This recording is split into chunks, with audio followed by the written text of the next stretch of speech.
actually one of my favorites. I say that every week, right? This is one of my favorites, learning theory.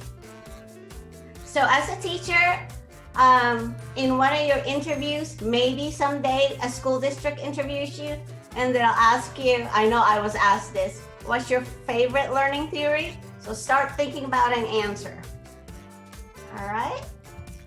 Okay, this is like an icebreaker just to get everybody all grooved up to Nearpod. And unfortunately, you have 15 seconds. Sorry. What do you miss the most during our COVID-19 quarantine? It's a poll. A, going to the movies. B, going out with friends. C, going to church. Okay. Now, I haven't done a poll on this one, so I don't know how it. Oh, okay, now I know how it looks like. F is doing my laundry. I figured I'd add that in there. Just because, you know, if you haven't been doing laundry during COVID-19, it's kind of scary. I wonder who puts that in there. All right. Let's see. All right. Eunice and Brianna says going out with, going to the movies. Yeah, I miss watching movies. All right. B, Lanny and Betsy says going out with, I think friends is the, yeah, I miss that too. E, who did E? Bowling, Gabby. I miss that one too. I miss bowling. Gosh, that should open because if you buy your own ball and if you have your own shoes, you really don't need, and you just buy your mask. I think we should be able to do it. So anyways, I think bowling should go back if you have your own ball and shoes. And we have our shoes, our bowling shoes. Just because I have this thing with germs. So if you like bowling, get your own shoes. But I haven't bought a ball yet. So I need a pink or purple ball. You know, it's gotta be stylish. All right, thank you for sharing that. That's a good way to open a class. Okay, now we have a video. It's not an hour, 1 minute and 23 seconds.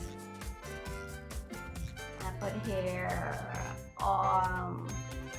did we decide I should just put it this device only? All right.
From watching the video, what do you think is the essential foundation of social learning theories? And you only have 1 minute and 30 seconds.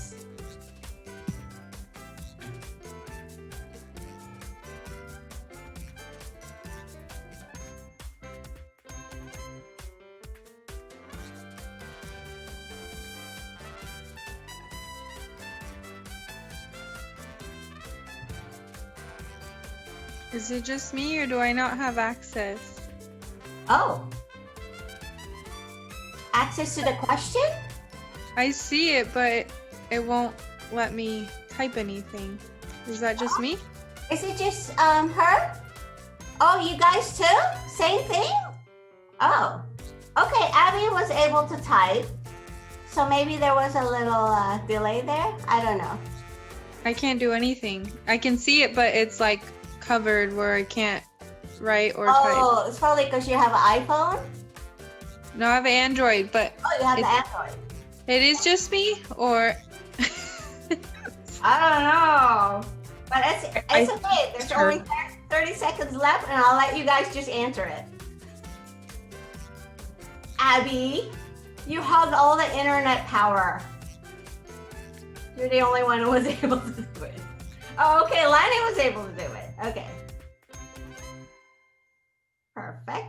11 seconds. 10.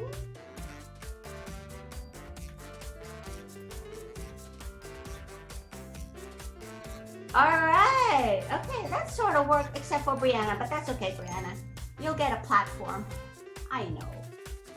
Betsy was able to say her answer. Okay, let's see. Gabby, go ahead. I said that I think that the essential foundation of social learning theories is that the people will follow along with the group even if they don't know what's going on. That's right. And Sydney. I said following society. So when society or a group of people is doing something, then others are likely to follow. Yep. All right, Lenny. I said, it's to be yourself because everyone learns in different ways. Perfect. Abigail. I just said following modeled behavior. That's one of the key words of the theory, model. All right, next, Eunice. I said either being aware of social cues or matching other people. Perfect. Good job, guys. And Brianna, your turn. thanks. Sorry, I don't know why. I'm sorry you're having a problem. I was just gonna say copying other people. Hey, that's part of it. Perfect. You guys are awesome. Let's go listen to Betsy. I think the foundation for social learning theories is the way other people act to a situation, just how their social skills are. Sounds good. Sounds like somebody's doing some lumberyard thing there, but okay. Oh, Betsy. Awesome, guys. You guys are just awesome. All right. Okay, this is another I love the target thing because it has a bullseye, which bullseye means it's in the test. So just so you guys know, people learn by observing others. We observe the behavior, attitudes, and outcomes of other people's behaviors. Social learning explains that human behavior in terms of continuous reciprocal interaction between cognitive, behavioral, and environmental influences. It means we learn from each other. It means we learn from the people we know by them being models, like Abby said. All right, social learning theory views modeling as a key formative process in cognitive as well as other aspects of development. So there is that word model, and we'll go over that more later. All right, this is a video on facilitating collaboration. And again, if I'm gonna have it this way.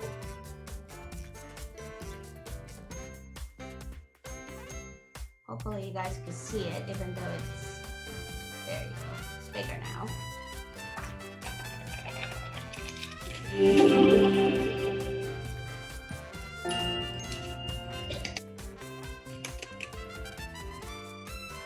I present them with a problem, and they have 4 minutes to wrestle with the problem independently.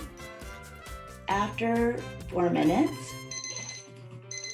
okay, discuss with your table. And then we do what's called heads together, butts up. We want their heads together, showing each other what they were successful with. How did you get this answer? I got it by adding this. Maybe others who need support or didn't know where to go with it can get an idea. I got it by adding 4 and 4 and adding 12 and 12. They're allowed to copy each other's notes as long as they're having the discussion about why something was done in a particular way. It's a chance for them to practice using the language and have discourse over what they're doing. All right, easy enough.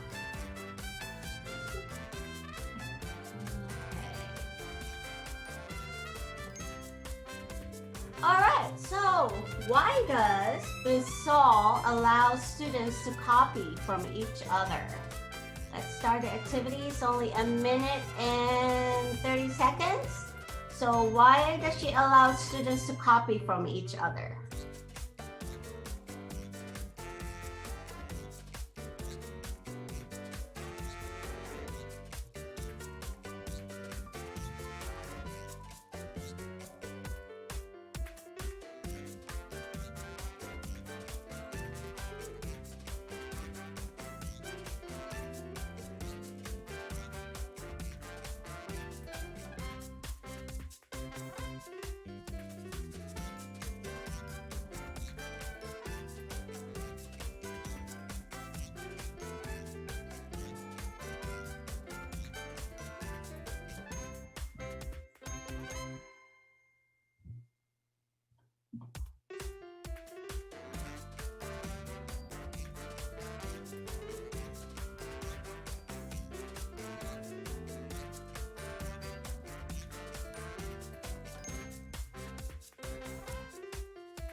All right, let's start with Gabby. I believe Miss Saul allows students to copy from each other because it like promotes like group collaboration, and that's like skills that we need in everyday life. Agree? Collaboration, big word. Good word to know. All right. Sydney, take it away. I said so they can learn from each other, and they're only allowed to copy if they are having the discussion. So she allows the copying in order for the students to have discussion with each other about how they got their answers. Awesome. Discussion is the key word on that one too. There is a pattern, right? All right, Lenny. I said she allows them to copy because they've already worked independently, so now this collaboration helps them just take ideas from each other so they can grow. Awesome. Collaborate. Yay. Okay. Abby. I forgot to unmute myself. It just helps them to learn from one another and view different perspectives, and therefore after they pretty much completed the work like everybody said, they're able to collaborate and share that with it. Good job too. Collaborate is the key. Viewing different perspectives is also the key. Okay. Eunice. So that they can get an idea of how to solve the problem, and it helps them understand it better. Yep. So true. All right. Brianna. I'm glad you're able to do this. Yay, me too. I said she lets students copy each other because they are discussing, since they have to discuss it in a group first. Yep. Also, I noticed you can just press the arrow right instead of closing out. Oh my gosh, you are a good observer, which is part of the social learning theory. Sometimes I'm like, should I help or should I not? You do that? I don't know why I do it the long way. Because remember we used to do backwards too, and I would go that way, and then I would go up. Yeah.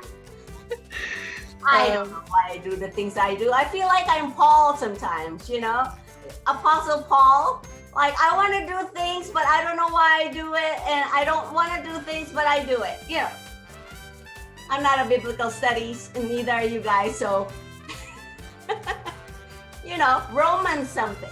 All right, all right, Betsy. I think the students weren't necessarily copying from each other, but they are working together just to figure out the problems. And if any of them have questions, they're able to ask each other. Perfect. Thank you. You guys are good. Yes, you guys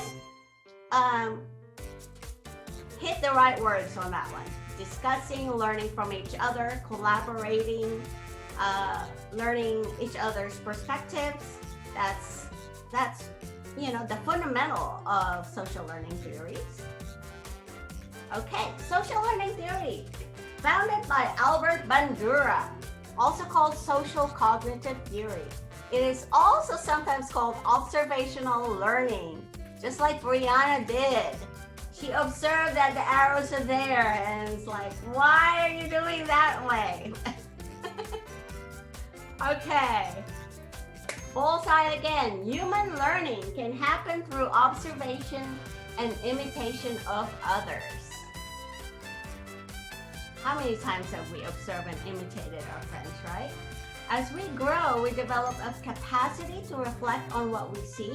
We also develop empathy. So if a friend did something bad, you develop that empathy, but you also know not to copy that person, right? So, all right. Through observations, we learn to anticipate a behavior's consequences in situations. Positive consequences can bring praises, rewards, or compliments, which reinforce our behavior, while negative consequences can bring punishments or negative rewards, which motivate us to stop a certain behavior or strategy. How many of you have brothers or sisters? All right.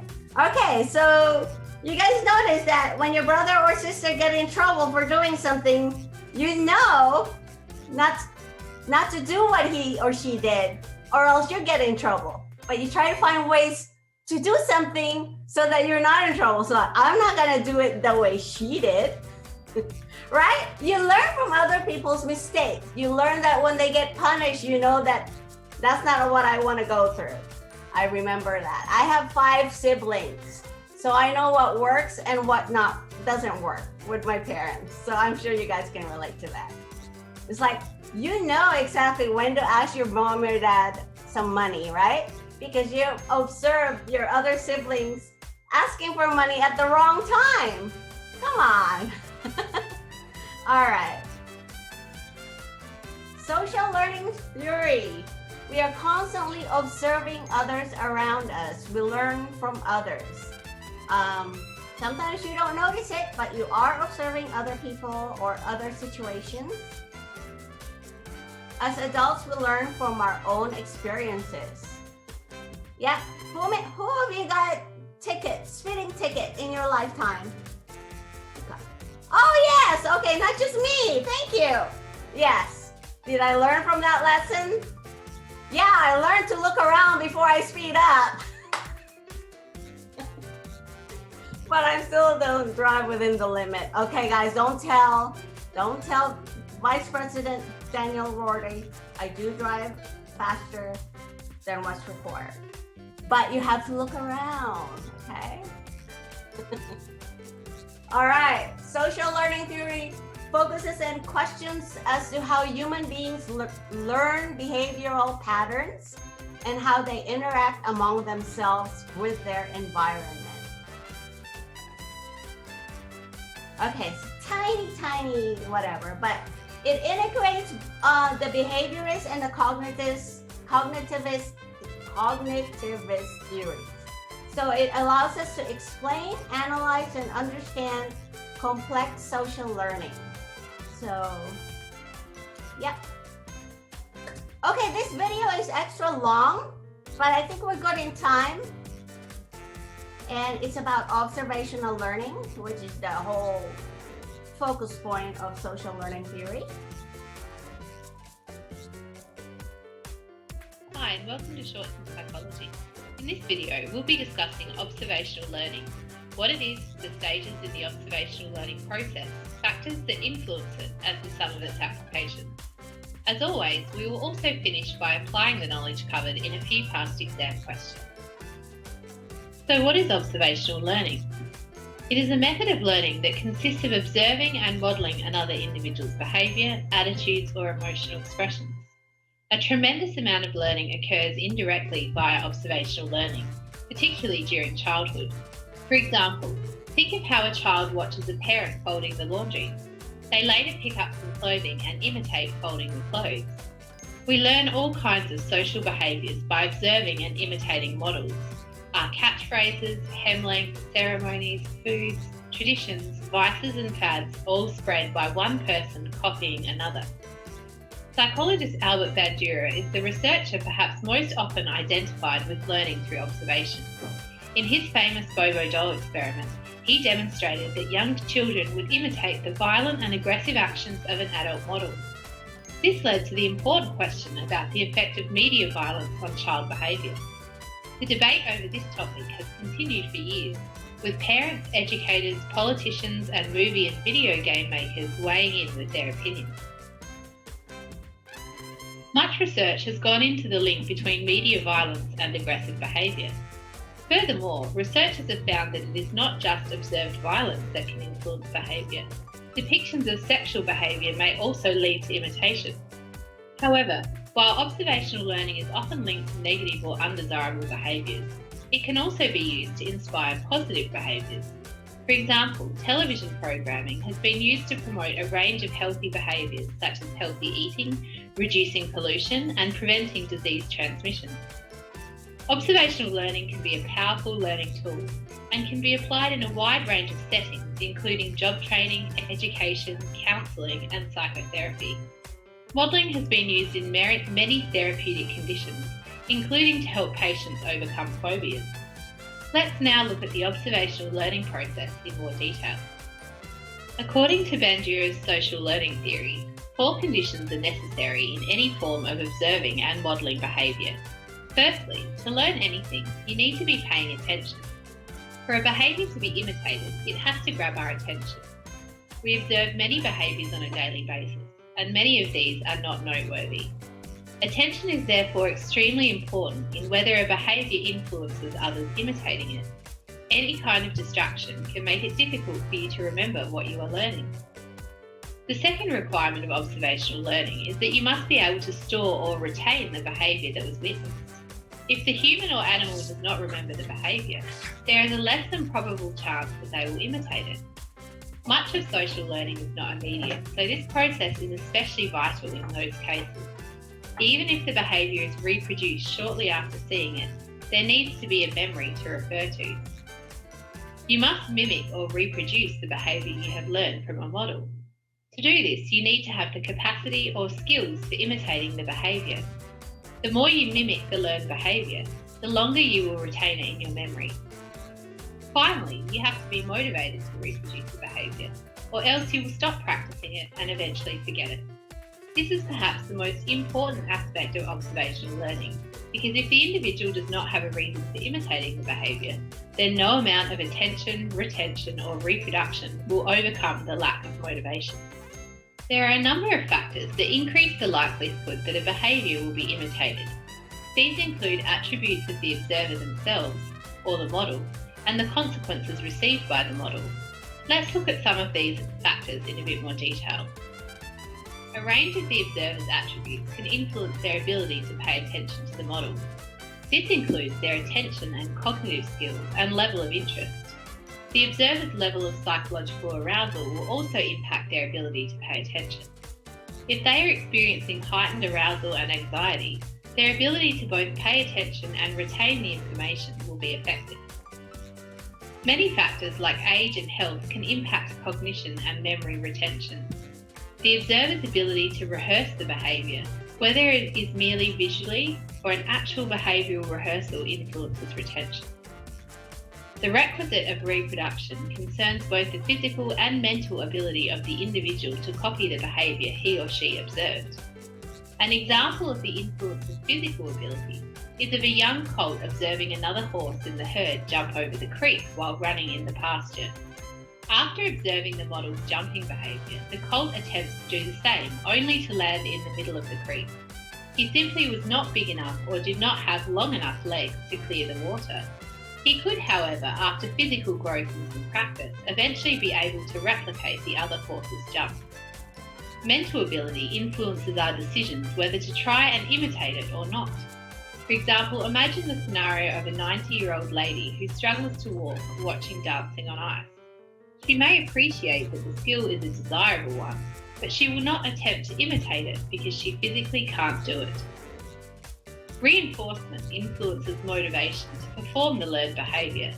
This is the will to perform the behaviour. The rewards and punishment that follow a behaviour will be considered by the observer.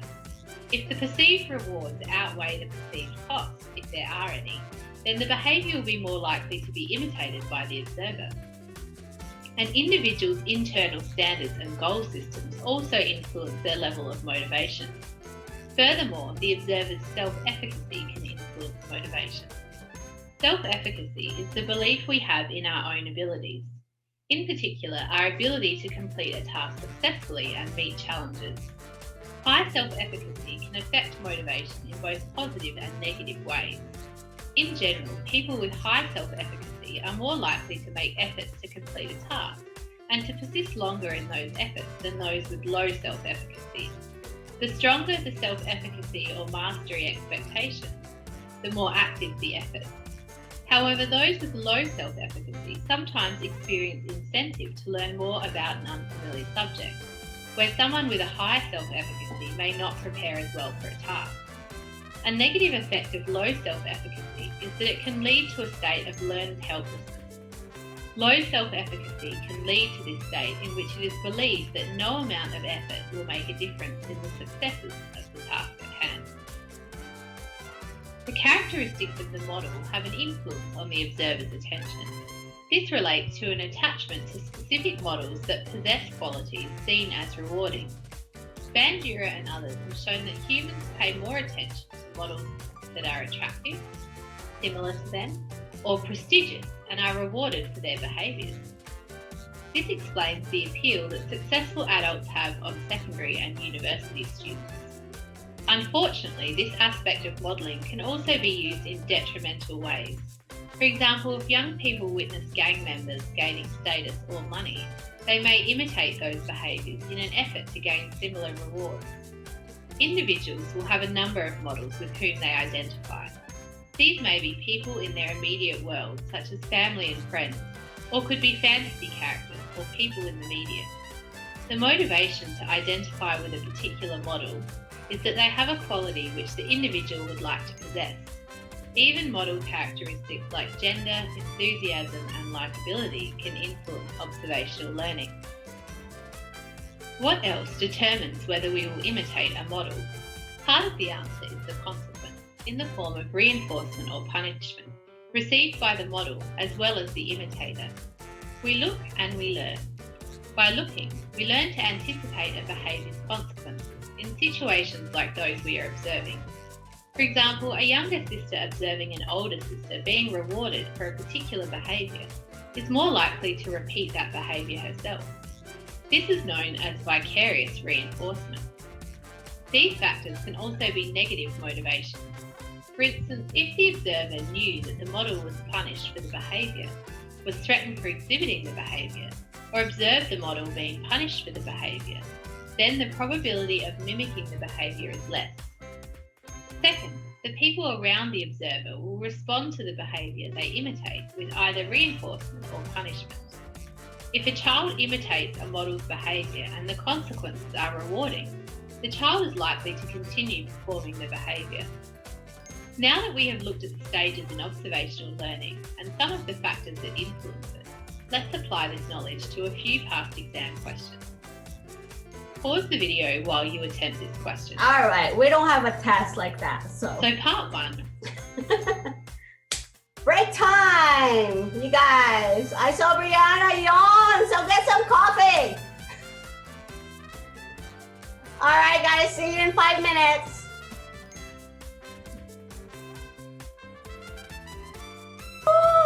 Oh, very nice. I bought them for my husband, but I'm just eating them instead. I'm a good wife.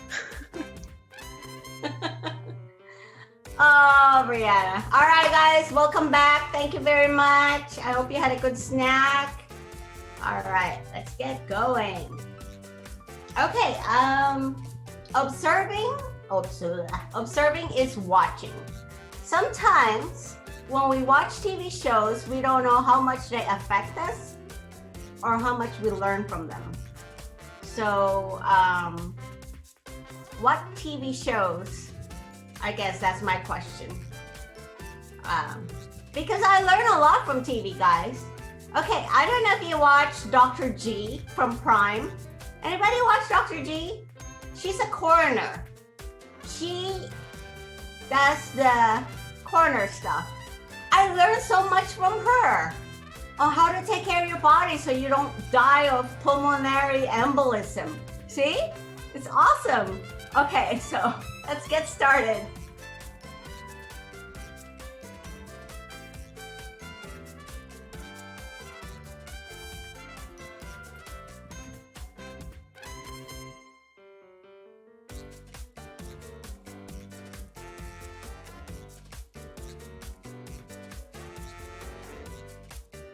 It doesn't allow me to do it.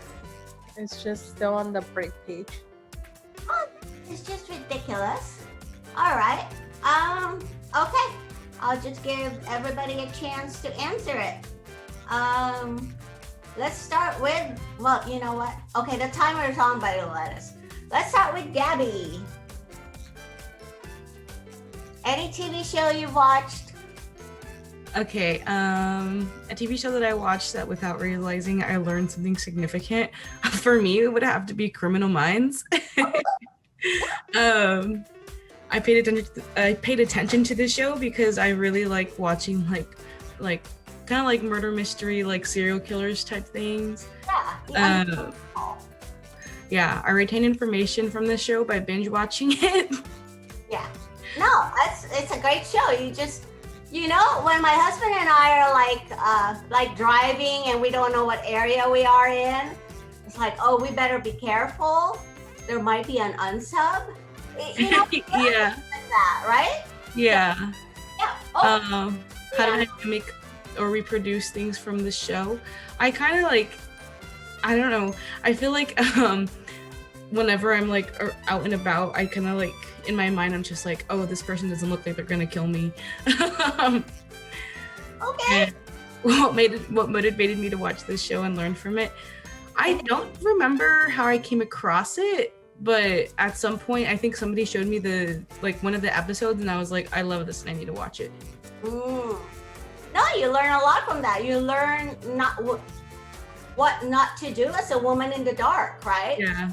Every time I watch a show like that, it's like, why are you walking in the middle of the night in an alley that's so dangerous?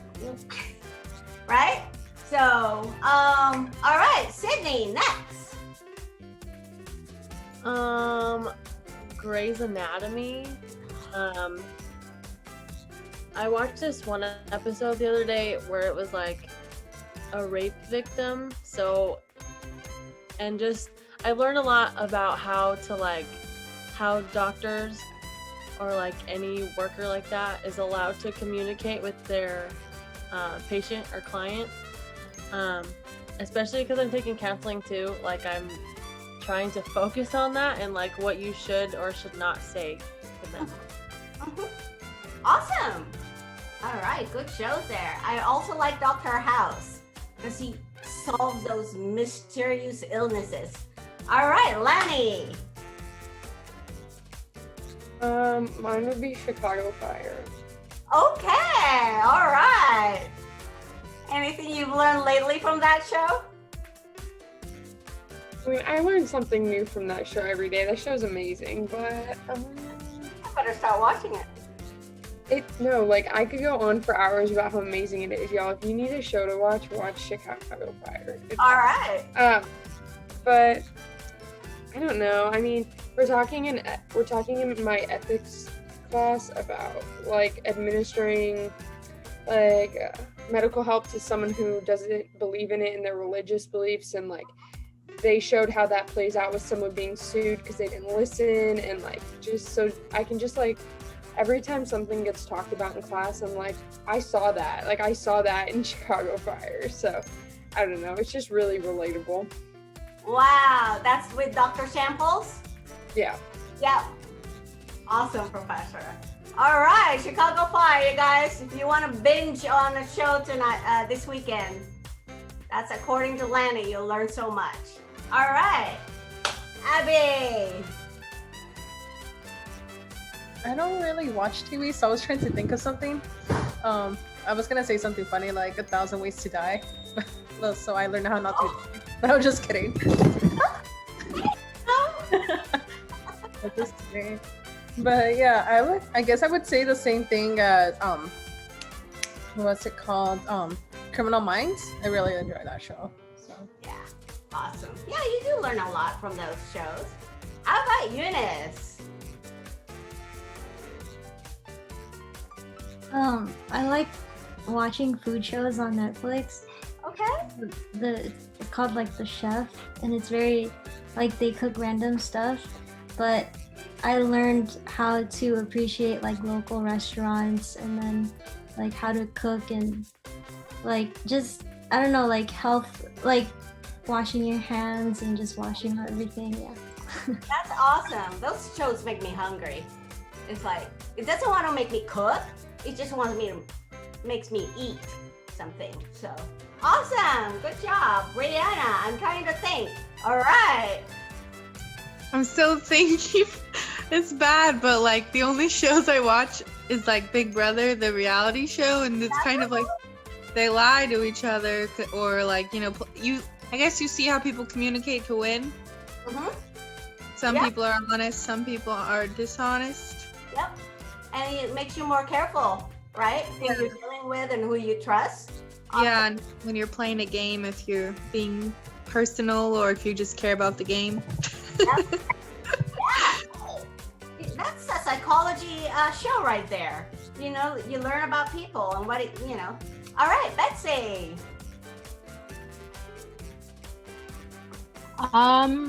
It's kind of random. Okay. But the show that I'm watching right now is Boy Meets World. Like the 90s, early 2000s. Boy Meets World. I don't know. I feel like it has like good lessons in general.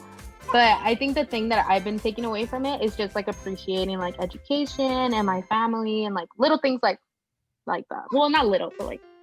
Right. That's awesome. I want to share with you guys this little information. When I was in the Philippines, I would watch Sesame Street every day, 1 billion times a day. And that's how I learned how to speak English. Like when I came here, people would say, oh, you speak good English. And I'm like, yeah, I watch Sesame Street. So there you go. See, media's pretty good too. All right. Thanks for sharing all that. Okay, steps to learning. This is sort of what's in that long video that we watched. Individuals need to pay attention, of course, in order to learn. So find different ways to get your students' attention. Individuals must retain the information that they acquired.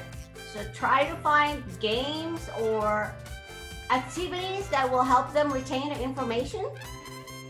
Individuals must mimic or reproduce mental representations into actions. And you guys do that when you study. You sort of have mental representations in your head. It's a natural thing. And the more you mimic the learned behavior, the longer you will retain it in your memory. Ever wonder, like actors, some of them are not very bright, but they can memorize their lines like crazy. And you kind of wonder, wow, you can reproduce all kinds of stuff if just let your mental representations keep active in your head. It's just your imagination. Individuals must be motivated to imitate the behavior. So if you want them to study, what's their motivation? You can't just give them a incomplete grade. You have to give them a solid scoring, right? So that the students will learn, okay, if I don't study, I get a D, an F, Yeah. All right, factors that influence observational learning. Observer attributes includes attention and cognitive skills, interest and arousal level, retention skills, and ability to reproduce through physical or mental abilities. Reinforcements include rewards, self-efficacy, and internal standards. So yeah, they need attention. You need to grab their attention. They need the right skills, and that's why learning Piaget's different cognitive stages of development. You can't teach a third grader a calculus. You have to understand what level of development they're in. Okay, interest and arousal level. Okay, an engineer can tell me all kinds of stuff, or a physicist, but if I'm not interested in physics, I'm just gonna shut out whatever he's telling me. Retention skills. You need to give your students ways to retain information, and ability to reproduce through physical or mental abilities.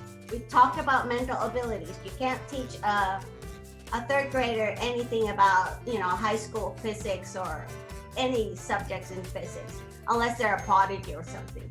Or even physical, like I cannot play basketball because, like in that video set, I don't have the long arms, I don't have the long legs. No matter how much I practice dribbling that ball, it'd be hard for me to shoot the ball with these tall guys being able to block.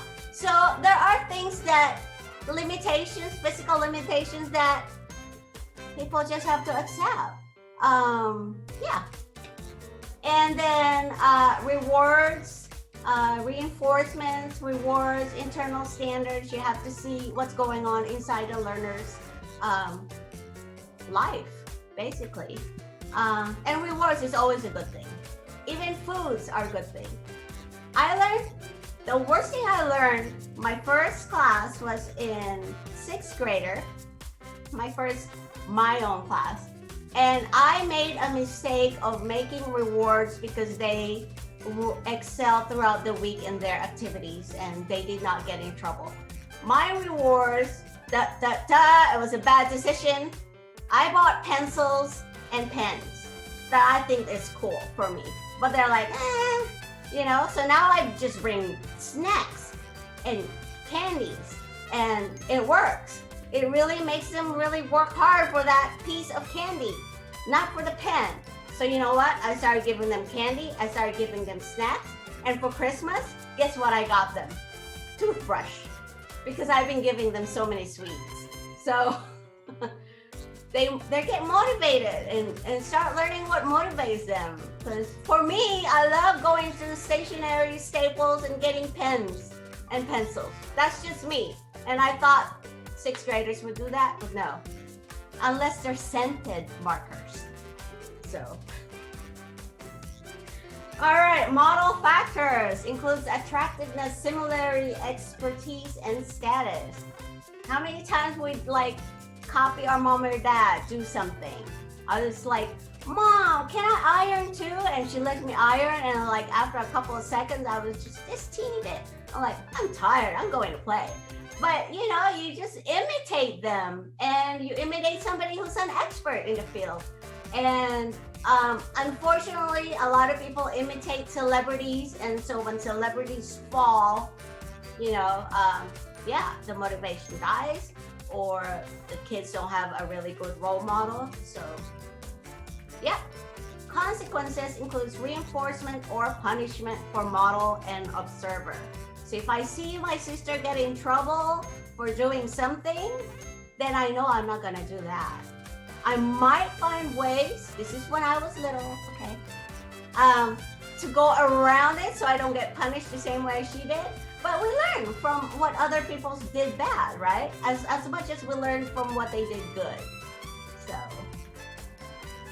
okay, you have 3 minutes for this activity. How can and you don't have to answer each line by line, but just express yourself. How can knowing that students learn from observing and imitating others around them inform how you teach and assess them?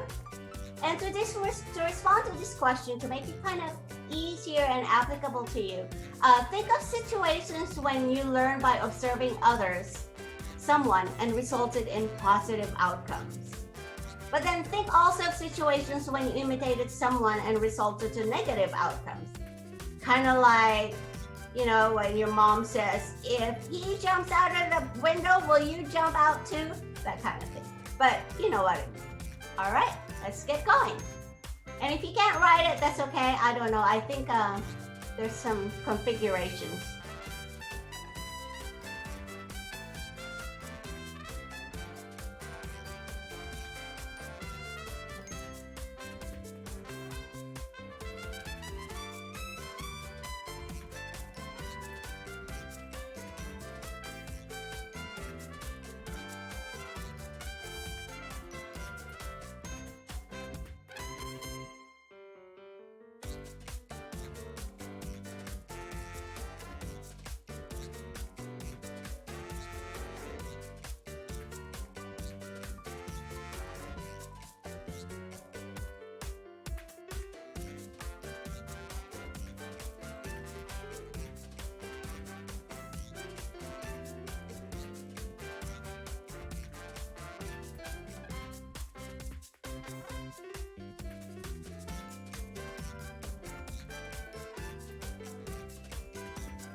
All right, you guys are amazing.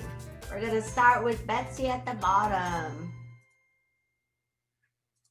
I think observing and imitating helps students learn, and it also helps us teach them and assess them, just because it makes us put it into perspective. It's not just learning a lesson from a worksheet or a book. You're actually putting it to life, and they're using it in their everyday routine. All right, thank you, Betsy. Oh, picture right now. That's okay. Brianna, take it away. Okay, I was thinking of different examples in my life. In high school, I played volleyball and soccer, and I learned how to do different moves or jumps best when I watched someone do it first. I would have them do the move over and over again, and I would model them until I got the move down. And I said it is good to keep this in mind when teaching students, to give them examples of how to do a problem instead of just merely explaining or talking to them. I think it's best to teach through example. Perfect. All right. And this is why I always ask you guys to kind of reflect on your experience, which you just did. Because when you do that, you carry that when you teach. You start remembering how you learn things. You start remembering your role model. You start remembering how you retain information. So good job. All right, Eunice. I honestly didn't know how to answer the question, but that's okay. You still participated, which is awesome. Thank you. I guess just seeing how I would like to observe what motivates them. Like you said, their role models, just kind of observe that and then use those role models as examples in the teaching period. Yeah, that's awesome. Yeah, gotta motivate those kids, I tell ya. All right, Abby. Oh, okay, for a second I thought my answer didn't post. So I was saying that I was trying to teach students by demonstrating how to do certain things and assess them by how well they model that behavior. And then I just kind of reflected on my past, so it was a positive modeling was seeing how my mom did things around the house, like chores, and then I modeled that. And then a negative one would be in middle school when the kids were acting up and I acted up too. And throwing paper now. So yeah. A mob mentality. Oh my gosh, Abby, I've never seen that side of you. Anyways, just kidding. Okay, next, Lenny. I said knowing that students imitate each other makes me want to praise good behavior, and then I feel like condemn is a super strong word, but condemn the bad behavior.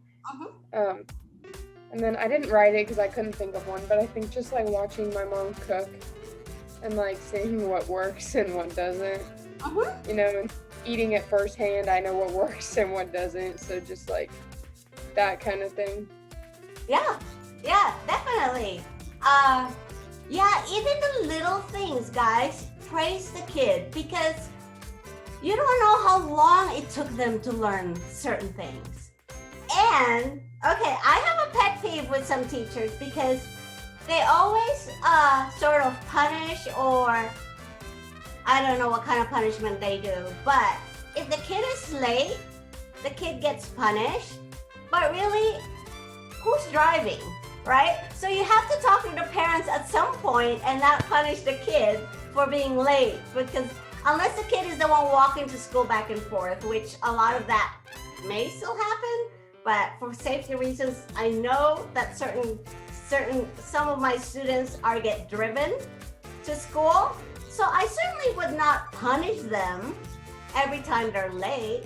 I will talk to the parents first. So there's always this shades that we need to understand. So punishing them for late, I totally disagree with that. You have to talk to the mom who drives the car. Why is mom taking so long to take them to school? I have no idea, but perfect. All right, Sydney.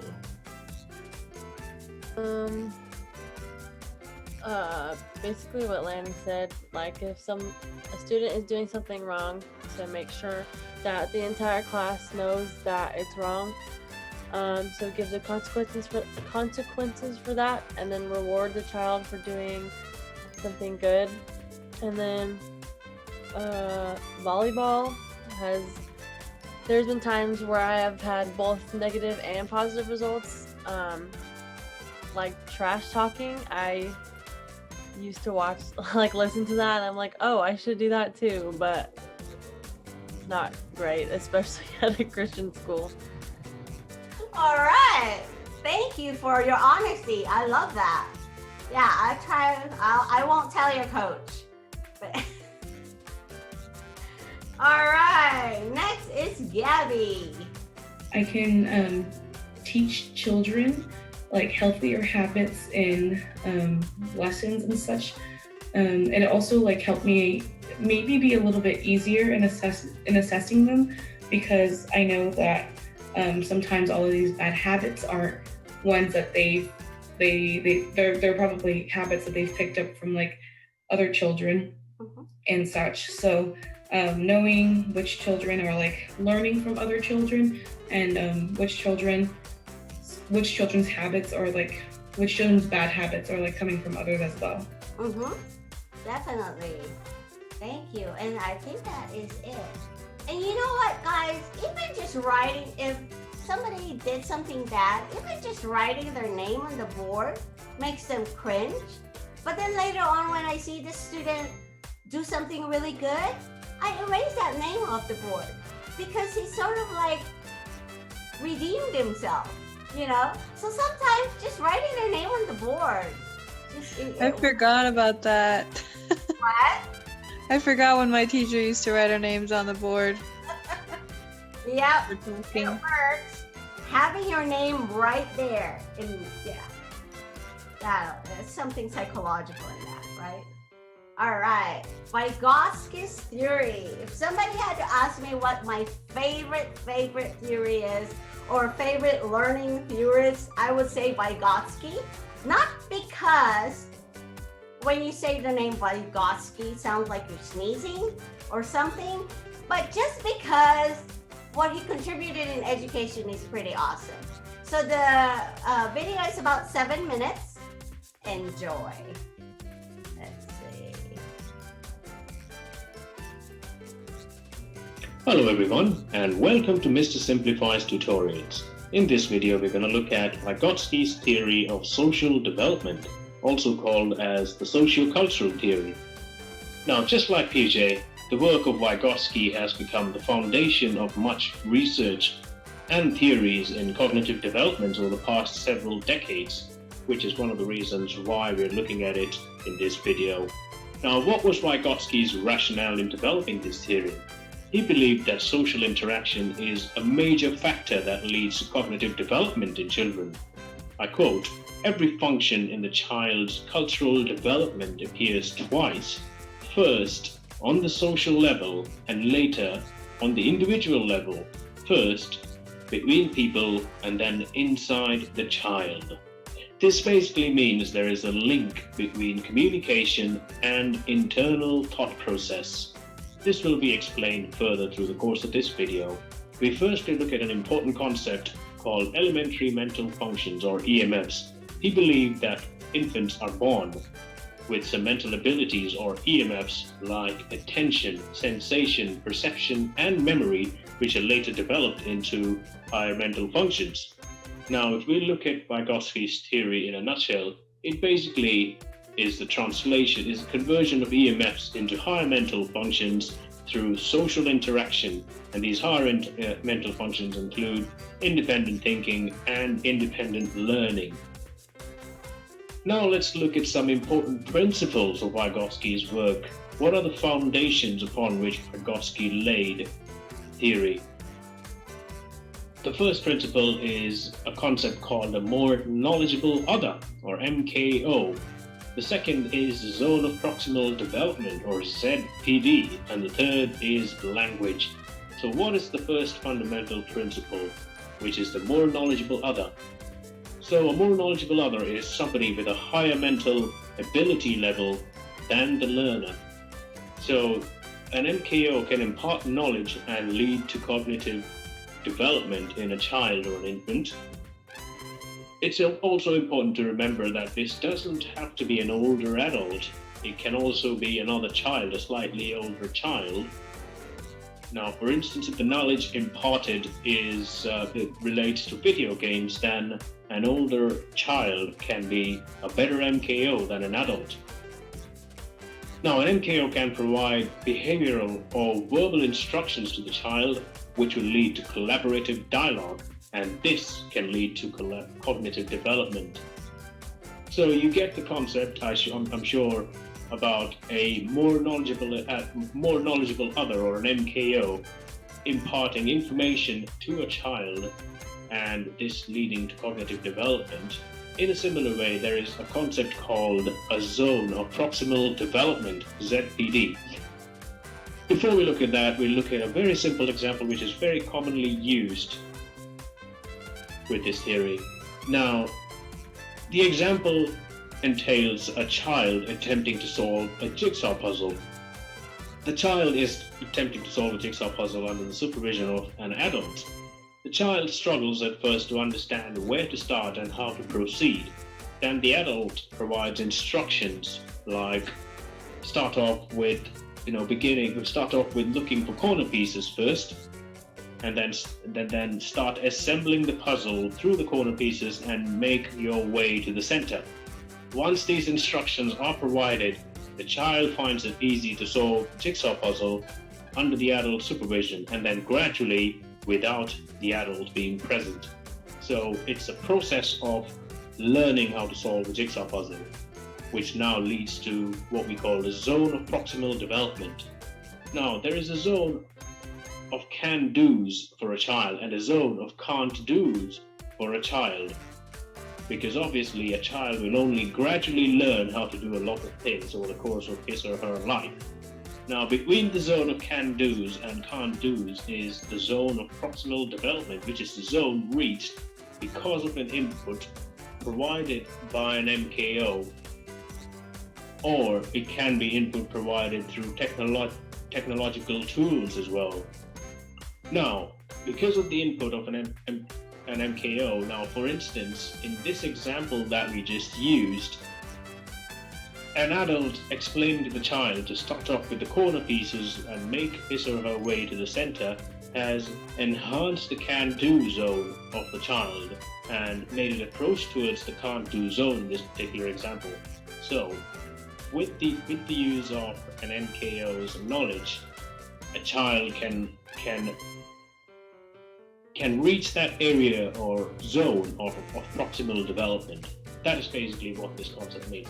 Now, the third important principle of Vygotsky's theory is the use of language, because Vygotsky viewed language to be one of man's greatest tools of cognitive development and not just a means of communication.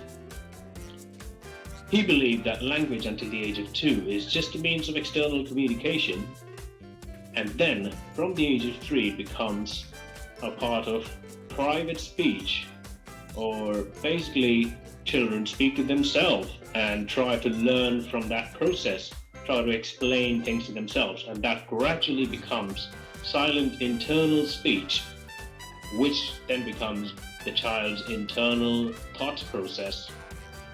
So he basically viewed language as a tool, as one of the greatest tools of development, of cognitive development in a child. So the 3 important tools or principles are the MKO, a zone of proximal development, ZPD, and language. Okay, I hope that was helpful in terms of understanding what Vygotsky's theory of sociological development explained, and I hope you find all of the other. All right, thank you, sir. So, Vygotsky's theory. According to Vygotsky, social interaction is a major factor that leads to cognitive development in children. So putting kids in groups, that's a good way for them to learn from each other. You put a high achieving student with somebody who's middle or low achieving, that low achieving student or middle achieving student will learn a lot from the high achieving student. You you pair a quiet student with somebody who's always so conversational, they're gonna learn from each other. So try to pair your students or group them so that they have different abilities, they have different skills, so that they will learn from each other, not just from us as teachers. Okay, so according to Vygotsky, infants are born with elementary mental functions or EMFs, and they are attention, sensation, perception, memory. Okay, so through social interactions, these EMFs are converted to higher mental functions or independent thinking. I know it's a mouthful, but anyways, social interactions is one of the key words or key fundamental concepts of social learning theories. Fundamental principles of Vygotsky's theory of social development. MKO, the more knowledgeable other, someone with a higher ability than the learner, a teacher, a coach, a friend, a sibling, a parent. You impart knowledge to the learner, so that's mostly you as a teacher. Collaborative dialogues between the MKO and the learner leads to cognitive development or learning. So even now, I know that he talks about children, but even now in college, you have that more knowledgeable other, which is like your professor and your other friends. And then also you're learning from the feedback that you get from your assignments. So you learn and learn. So after you graduate, you start applying that to your career, whatever you learn in university, independently, because you were able to walk through the 4 years of your life in a university just having different kinds of MKOs. And a couple of athletes here talked about learning from their, just learning lessons from volleyball, and I'm sure you learn a lot from your coaches. Okay, and the ZPD, zone of proximal development, is when a learner starts off not knowing how to do something, but finally learns how to do something through an MKO. And like the guy said, MKO can be a friend, somebody who's older, who's showing you how to do things. For example, my son had a flat tire, and so his MKO on how to change the tire is his dad, my husband. So you learn all kinds of things. My husband is not a tire expert, but he was able to do it before. So now he knows it. So now next time my son has a flat tire, guess what? He can do it by himself or hire somebody, but hopefully, but he knows, he learns, all kinds of stuff. Language, very important. From the age of 3 becomes a part of private speech or inner speech. I remember my sons when they're growing up, I would hear them talk to their trucks or their Ninja Turtles or whatever, and they like, it's a self-talk. And you know how it is they communicate in their head. They're like acting and learning, and yeah, sometimes I do the same thing. You know, I go, okay, if I do this first, then I do this, and I'm talking to myself. And you did the same thing, and then your friend says, huh? Oh, it's okay, I'm just talking to myself. We do that. We talk to ourselves and we try to, you know, filter things out and try to figure it out, and sometimes we do it out loud in public. So, yeah. Central idea behind social learning theory is the role of a model. A model can be any entity presenting behavioral patterns that can be imitated and independently performed by the observer. So, coaches, teachers, older siblings, your parents, of course. Realistic. Human beings serve as role models for other human beings. For example, we learn from our parents and teachers, and these models are often known as realistic models. Like, they're real. You're learning from a person, a real person. But we can also learn from other mediums. We learn from media like television, YouTube videos, video games. We also learn from literature or music. And these models are also called symbolic models because they're not real people, but you learn. How many of you learned something from a video? No? Okay, good. Oh yeah, you're learning how to cook, right, Eunice? When I used to take care of the Moodle at Life Pacific, I would watch a bunch of videos, training videos when I'm trying to figure something out. Because yeah, that's what you do. And I've heard people, you know, learning how to do things from videos. YouTube is great, you know. I have to go to this really formal party. Honestly, I know it sounds crazy. Honestly, I watched a YouTube video on how to put proper makeup because I was going to a formal thing, and my mom never taught me how to put makeup on. My sister didn't have the time of day to do that, so I learned, you know, oh, this is how you do it. Yeah, so that's my symbolic example of learning something from video. All right, power of relationships in schools. This is a 3-minute, 40-second video. Are we good with time? Good. All right. You had so much to offer your student. Love that comment. It's good. Strong relationships are central to the learning process.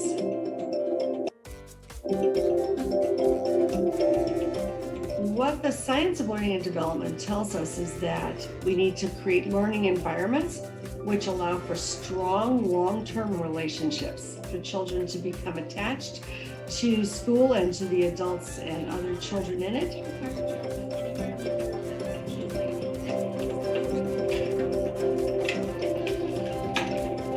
When children have experiences of closeness and consistency and trust, oxytocin is released.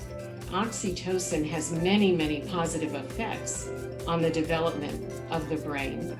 So when we think about a relationship, we're not just talking about being nice to a child. We're talking about a child having an experience of attunement and trust strong enough to release the hormone oxytocin. Good morning, Ariana. How you doing today? The purpose of the morning greeting is to connect with them and to just make sure that I'm seeing them as humans. Like, I'm making that relationship with them, making that bond. I prioritize relationship building because getting to know them is the best part of the job. When I come in the morning, we usually talk about things that are happening in our community. We're trying to build caring and respect. The teacher is trying to understand who I am and my values as a person. When I have a free 45 minutes or an hour, I think to myself, I could sit down and catch up on grading, or I could go and make connections whether it's a smile or a joke or a reminder. It validates their presence in the building. Rock it out in the art room. It starts from so much honesty and transparency with kids. It's really easy to strive to be this like idealized, always ready to go elementary school teacher, and that's not real and that's not human. When people start talking about other things while I'm still giving direction, it feels frustrating for me and I have to take a breath. My students connect most with me when they see that I also struggle and I also have challenges. It takes a lot of vulnerability on my part. When that student knows that you care about them, when they know that you're a human, their academic performance in your classes can be better. If I'm comfortable around them, then I'm more confident around them, and it's easier to ask questions and things like that. So when you're looking at this graph, what is it that you think happened? Some teachers I don't always get along with the best, so then sometimes I'm like, I can't do it, so I'm just not gonna do it. But when I like the teacher, I want to do their work. I'll be like, I can learn this. You all have done outstanding work. Emotion and learning are completely connected. If you're in a positive emotional space, if you feel good about yourself, your teacher, that actually opens up the opportunity for more learning. Good to see.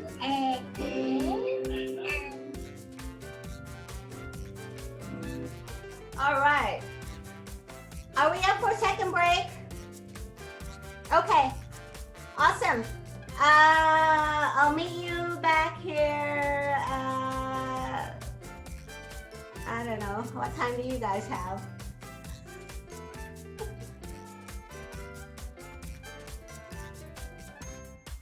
I'll meet you in 5 minutes.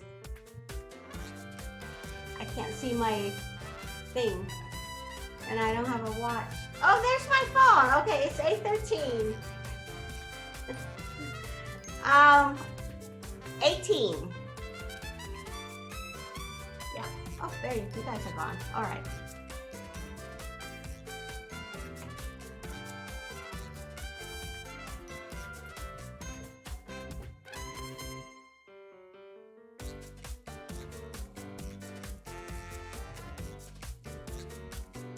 Professor, I'm gonna log on through another Nearpod on my phone.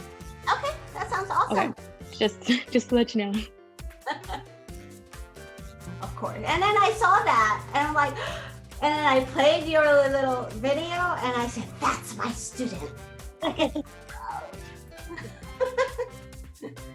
All right, I think everybody's here. Oh, I know Lanny's here. There you go. No ice cream, huh? All right. Okay. Okay. Hopefully you remember the video that you just watched.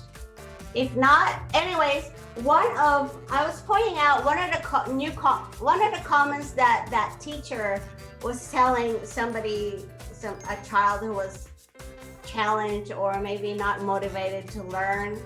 He says, she said, you have so much to offer in this class, or something like that. I always tell that to somebody who's, you always have one or two students who's always talking and talking and talking in a classroom. Instead of saying, you're always talking, you could just say, spin it. You could say, you have so much to contribute in this class. Why don't we let the others contribute? It kind of always, I love that. I love those. Okay. Emotion and learning are connected. Can you guys see the whole question? When was the time in KTL when you felt a real connection with a teacher?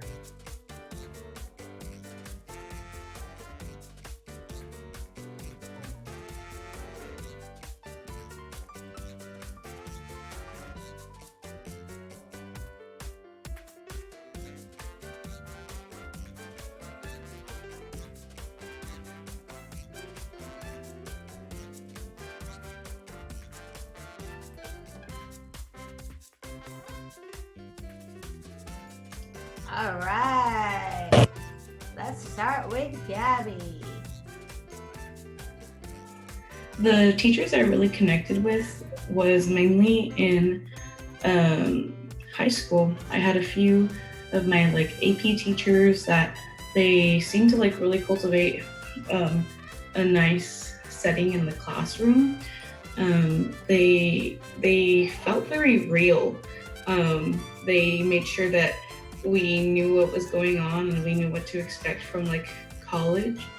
And so they were very like real with us. They were very like, hey, like this is what's going on, guys. Like they like joked around. They made sure that we knew that they were there for us, you know. So similarly to like college professors, how they were like, you know, come to me if you need anything. A lot of my high school teachers were like, come to me if you need anything. And one particular like teacher, she was my AP literature teacher. She at graduation, she was like one of those teachers that was like standing and like reading off the names, and I was crying while walking to my seat, and she walked out of line and she said, "Do you need a hug?" And I said yes, and she gave me a hug and I cried. And it was just like moments like that were very special to me, you know. But yeah, those teachers hold special places in my heart. Oh, that's good. Yeah. Okay, I have a cough coming. Okay, never mind. Awesome. All right, Sydney. My junior year of high school, I had a U.S. history teacher who made his classroom feel like a safe place to me. He always greeted us at the door and gave us like high fives, and he had a nickname for every single one of us. He even let some of us eat in his classroom during lunch. He was just so genuine and passionate, not only about his teaching, but really getting to know his students. And I found out that my like great aunt was his teacher, like back in the day. Wow.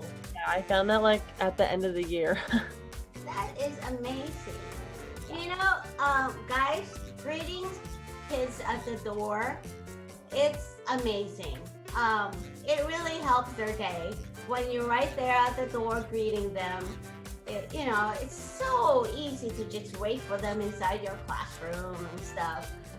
But if you can greet them by the door, that's awesome. It's a great way for them to start their day. High fives and all that. That's awesome.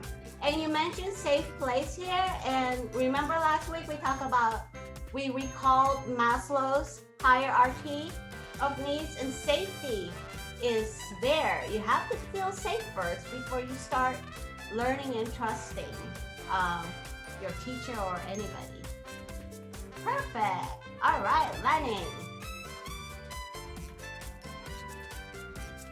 I said that high school, I had my English teacher. She's just there for all the students. I don't know. Like a lot of the kids liked her. She offered extra credit if we went to like sporting events, so it kind of helped like get kids out. Her like room was open at lunch. Just I don't know, just everything. That's great. Yeah, participating in their events is a big deal for them. If you can watch them play a game, that's a big thing for them. Sometimes their parents don't even have time to watch them or go to the game. So having you guys there would be great.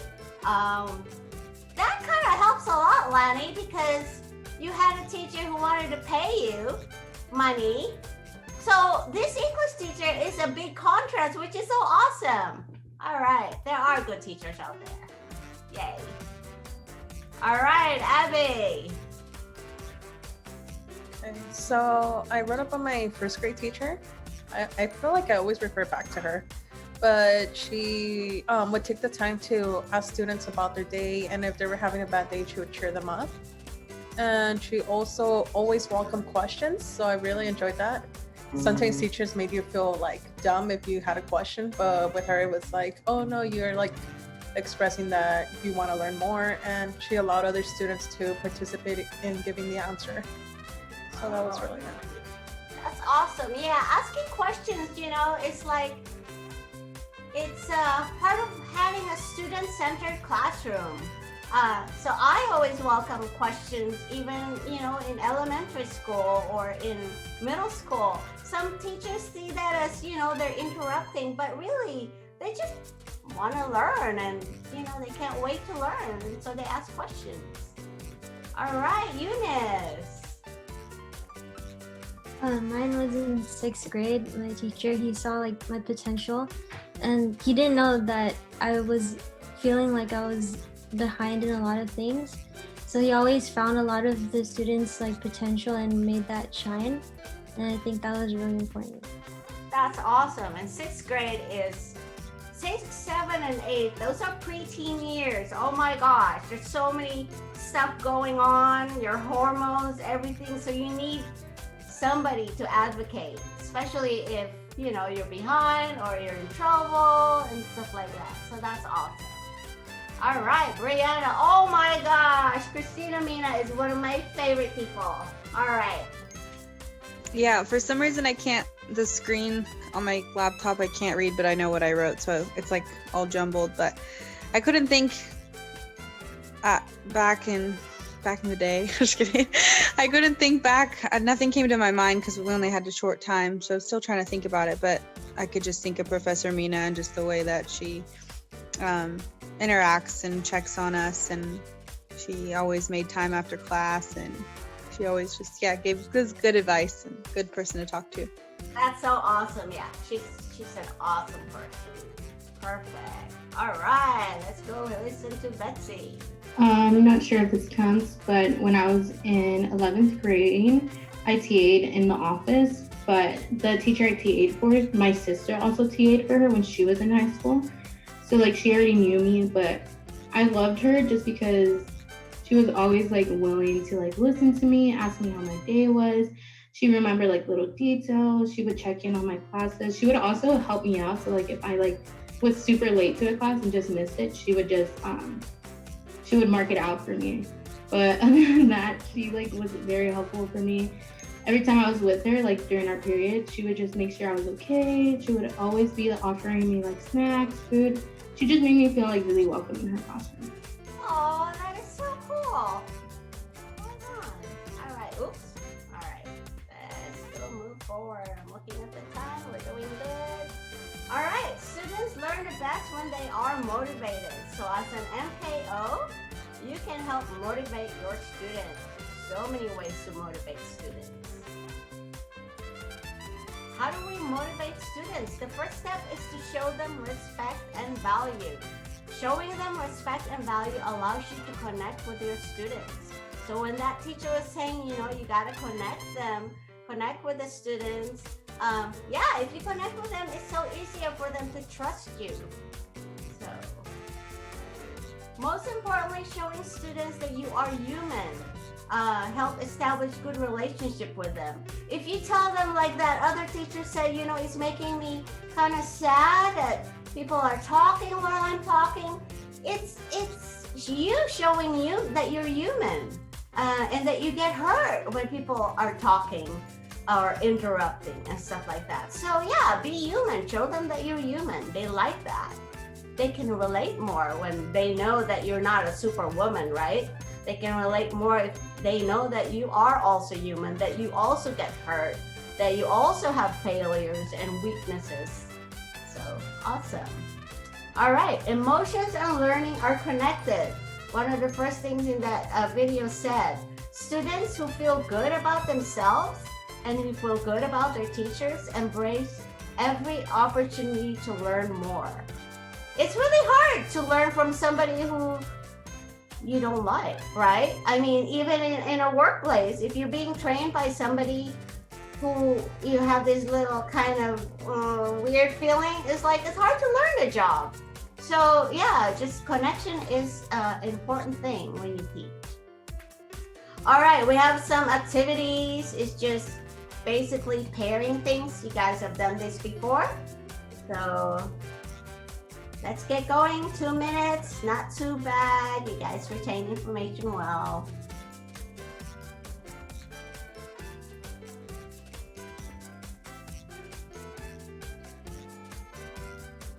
Can you guys see the pairs?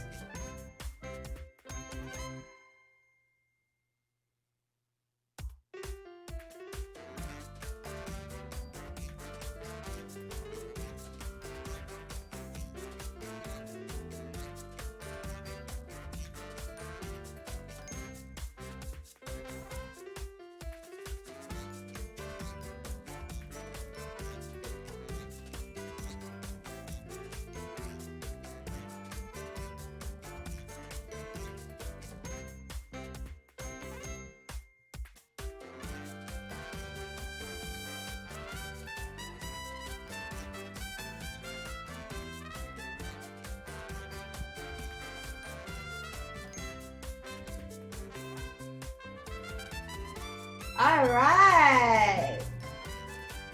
So let's view the pairs. We learn by observing others and the world around us. Negative consequences can bring punishments. We've all been there. ZPD or zip, I don't know what he said, zip-it or whatever. Zone of proximal development. Social learning theory is also known as social cognitive theory. To learn anything, individuals need to pay attention. The two types of models are realistic and symbolic. As we grow, we develop a capacity to reflect on what we see. According to Vygotsky, social interaction is a major factor that leads to cognitive development, somewhere in there. Examples of positive consequences are rewards and praises. And MKO is more knowledgeable other. All right, let's see what's next. Collaborative learning builds deeper understanding. This video is about 8 minutes long. Hopefully you have a drink like Abby. Popcorn, hopefully. All right.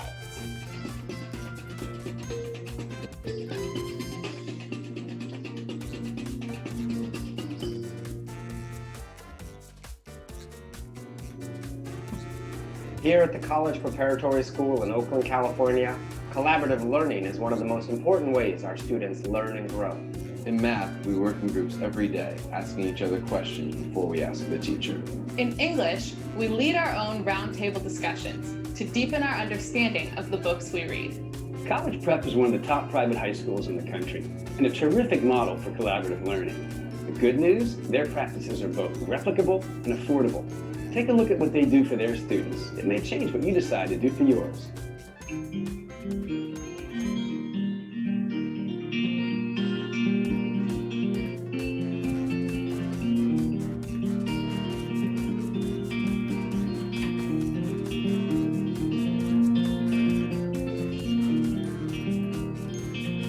College Prep School is a 52-year-old school. It was founded by two women who had a strong vision of a place where academics could really thrive.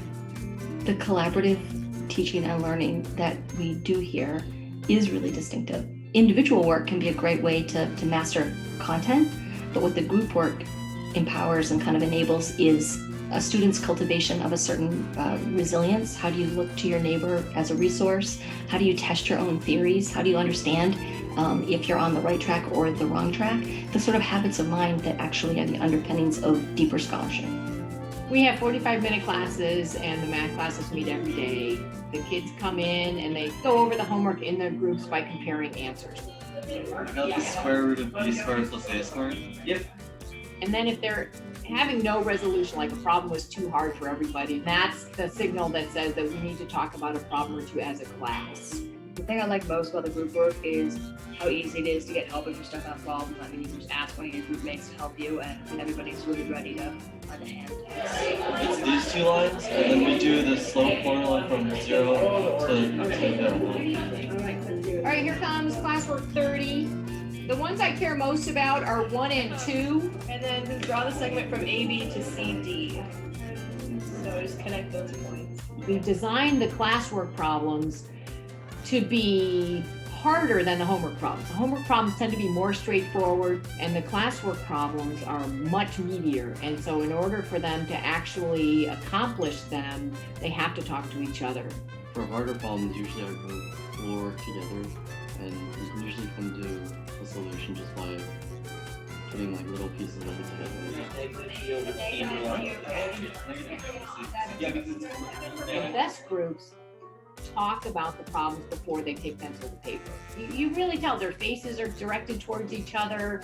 They are, looking at each other's papers, and they're learning so much more. They're learning how to be proactive. They're learning how to depend on their peers. Today you will work as a team of surveyors, putting to use your knowledge of basic compass and straight edge constructions. Your only tools will be a length of rope and a piece of chalk. I feel like when we work outside together, it just kind of brings our group together a little bit more. You needed someone to hold the rope and someone to move the chalk, and so it was just like the next step in collaboration was working together to make one big end result.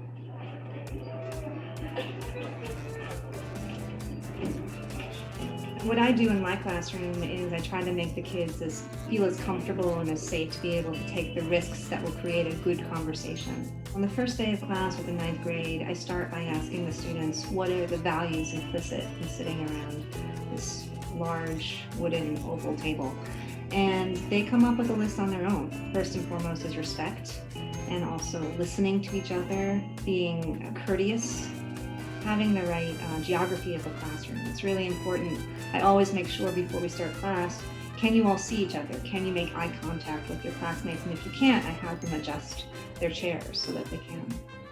I always tell the kids, check your ego at the door, be willing to take risks and just have fun and just throw out ideas. And you throw something else out and it's not fully formed, that's great because somebody else can jump in and build on that idea. Another sort of easy trick I have is to start with a kind of a reflective moment, a moment of silence, or a little moment of writing. Remembering you want to have your feet firmly planted on the floor and the next one. How was that? You know, it only takes a couple minutes, but just having that moment to let out the anxiety is great because it really can improve their concentration for the class so that they're able to have that kind of engaged conversation. What's important is to have a set of guidelines for the students. In this conversation, I'm gonna have you guys write down the questions and then talk to each other about the conversation, about the book. And I'm gonna sort of step back and take notes. And I'll do a little bit of guiding, but you guys are gonna talk to each other. And there's 3 particular roles that students will fill. One is the scribe role, where one student is taking notes on the conversation so that all the other students can be fully engaged in the conversation that's happening. Another role is a little map where one student is monitoring who's speaking when, and they draw these sort of diagrams so that there's a visual map of how the conversation is going. The other thing I just want to point out, since I'm showing these to you, is would you say this is a good conversation? Yes. How about that? Right. And then the third role is the moderator role. So I was the moderator, and it was my job to make sure that we didn't stay on one topic for too long or move too quickly. It was also my job to make sure that everybody talked. Okay, I think we should hear from someone who hasn't talked. Taya, Caroline, Noah, Max. Well, Athena's making him seem godlike, so I think he's just like taking a gamble at establishing. When we're having a conversation, you really feel like you're part of the conversation and not like, oh, you're sitting in the back of the class and you can't actually see the person who's talking. And also, it's a great way for people to exchange ideas back and forth and sort of have everyone contribute. Who do you think is the modern equivalent to Odysseus? Tebow. In addition to setting up the conversation the first time around, at the end of each Harkness discussion, to sort of take a few minutes to sort of check in with the students and ask, well, how'd we do? How'd you do? How do you think that went? I like that. I mean, I feel like I learn a lot more. We discuss things, we get deeper into it. So, yeah. Great. Eli, how does it look? And I like to keep those maps so that we can kind of chart the progress in terms of Harkness discussions. And those who talk not so much, right? Maybe step in a little bit, and if other people can help them, because it really is a group effort, right? Some people just need a little bit more help and a little bit of space to do it. So next time we do it, let's be mindful of that. But I think overall, you guys did a really terrific job. Teaching in this discussion-based way is really the most challenging, but also the most exciting form of teaching I know. It never gets old, and honestly, I feel like I still have a lot to learn about it. I think the special sauce at college prep is really about the kind of community values that kids find when they come here. They think they're coming for a first-rate academic preparation, and that certainly is the centerpiece of what we're doing. But what I think makes us special and distinct is actually this culture of respecting the individual, of celebrating the small victories, of kind of enthusiastically embracing all parts of the learning experience.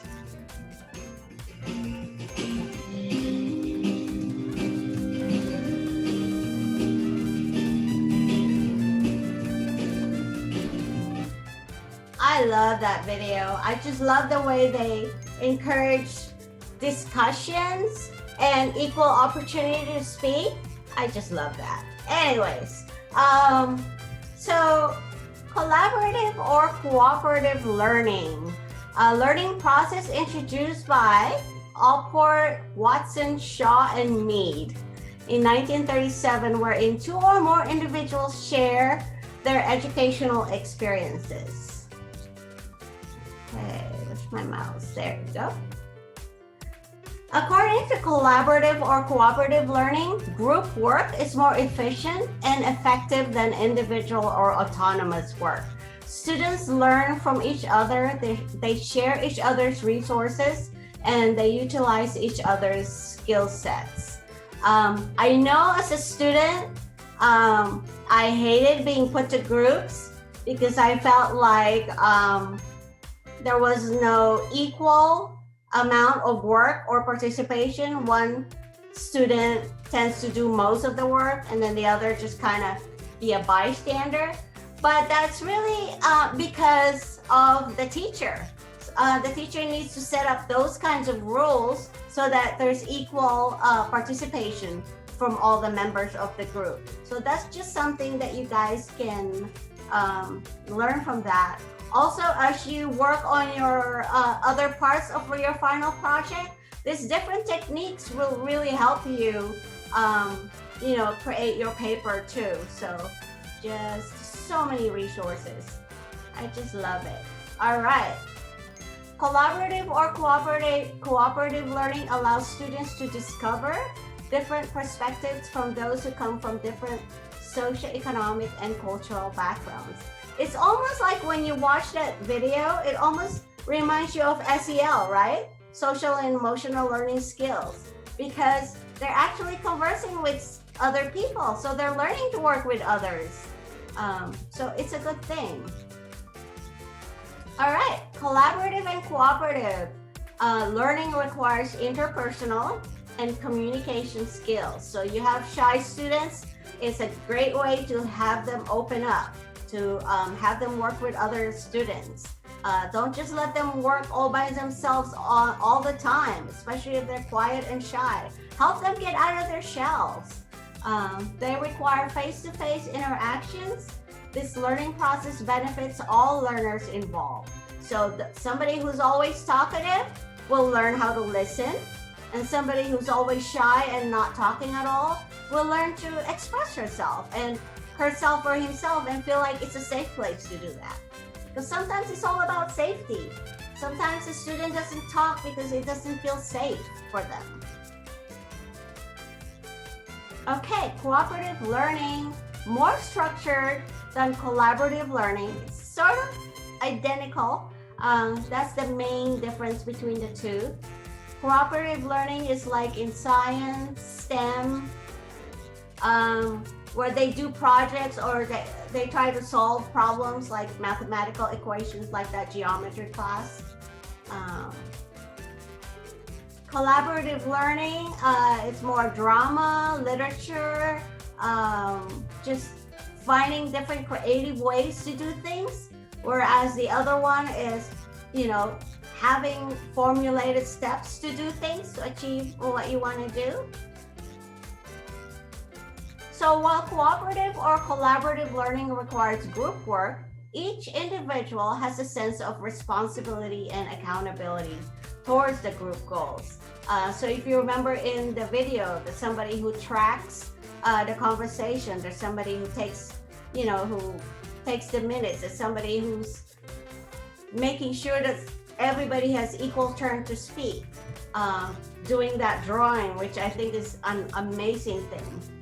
I'm gonna do that next time my husband and I are conversing, just to make sure, see, if it's a conversation just, me, or are we really having a dialogue? Anyway, it's a great thing. Cooperative or collaborative learning process requires learners to interact with the entire group. The whole crux of social learning theme is interacting with others. Higher student achievement, they deliver higher self-esteem because you're helping the shy ones get out of their shell.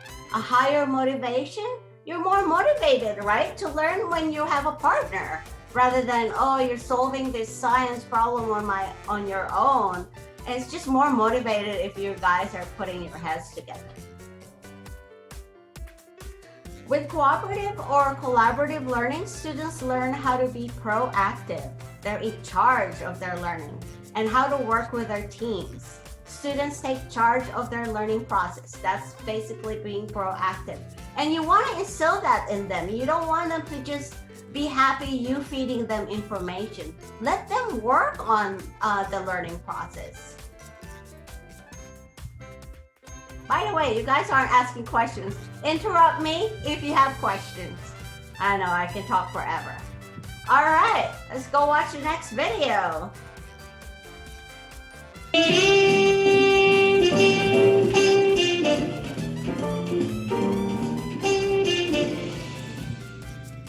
My name is Jonathan Schwartz, and we're putting together a video about the hows and whys of collaborative learning groups. This is my 15th year teaching, and probably in about my 12th year, a principal that I was working under came into my room and she started talking to my students, and she asked them a question that wasn't scripted, and the students couldn't answer it. I thought, well, you know, so what? My kids are doing great on standardized tests. Why would I want to change anything? And she said, look, the reason that your kids are doing really well in tests is because of the power of your personality, but they don't really understand the material. And she said, well, why don't you try cooperative learning groups? When you walk through a classroom that's using collaborative learning groups, it sounds noisy and chaotic if you're used to top-down. You see kids getting up and moving around and writing down different answers. People think about cooperative learning groups. It sounds like some mushy-gushy, hey, let's just come up with whatever way works for you, and there's no right or wrong answers. Of course, that's not the case. There are right and wrong answers.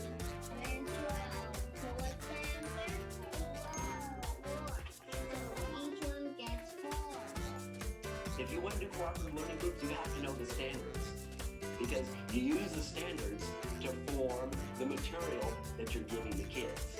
The centers are not static, and they do change. And the cool thing about that is that when I feel like it's time to move on to another strand or another standard, then I make up a new center to address that standard. And I teach backwards. I go, by the end of the year, they have to be able to know how to do this. And I set up kind of a little timeline of how I'm going to get there. And I make up material that helps them ask these questions of themselves. The first thing that I do in the morning is an hour of direct and explicit instruction. And during this time, I teach them the information and teach them how to ask the questions related to the material. So count. 1, 2, 3, 4, 5, 6. How many edges does hexagon have? So what does hex mean? You know, there's a lot of different methods that they can come up with to answer the questions. But I'm modeling the types of questions that can be asked, and I'm modeling the different types of ways that they can be answered. So then when they go into their collaborative learning groups, they can kind of imitate what I've been doing in my direct and explicit instruction. Count faces.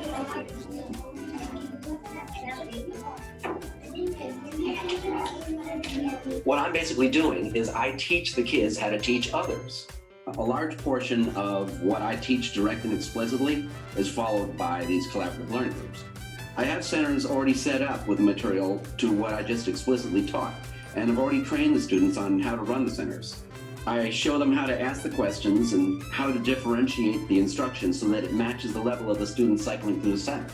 And I also train them on how to deal with behavior management issues that come up. This promotes personal growth and flexibility and collaborative working skills.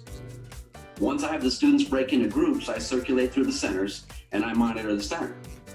I check to make sure that each student is engaged and that the material is being covered correctly, and I also check to see that the students are being grouped correctly. I often pause the groups and make suggestions based on things I think the groups or the center leader needs to act on. Wait, I mean 19 plus 1 equals 20, and then... But don't forget, he might know it, but these guys don't. So don't let him just answer it. What I want you to do is say, talk to your neighbor. That way everybody will get a chance. And then you say who knows the answer, okay? Circulating through the centers allows me to check for student understanding, which is a great assessment tool. When I'm circulating through the centers, I can see how the students explain their thinking to their peers. Okay, make 50 cents in 2 ways. 2 ways. And many times the students demonstrate verbal skills and cognitive understanding with their peers that doesn't come across on written tests or through their interaction with me. You don't have to draw George Washington. I did it 2 ways. 2 ways. 2 ways. It's not just about a teacher manual. It's not just about the state standards. It's about assessing what your students' needs are and making a determination and tailoring what it is that you offer and how you offer it on what they need and what works best this year with the underlying philosophy of cooperation and collaboration. When you're doing top-down teaching, you're filling them with the information, but you're not giving them a chance to digest the material.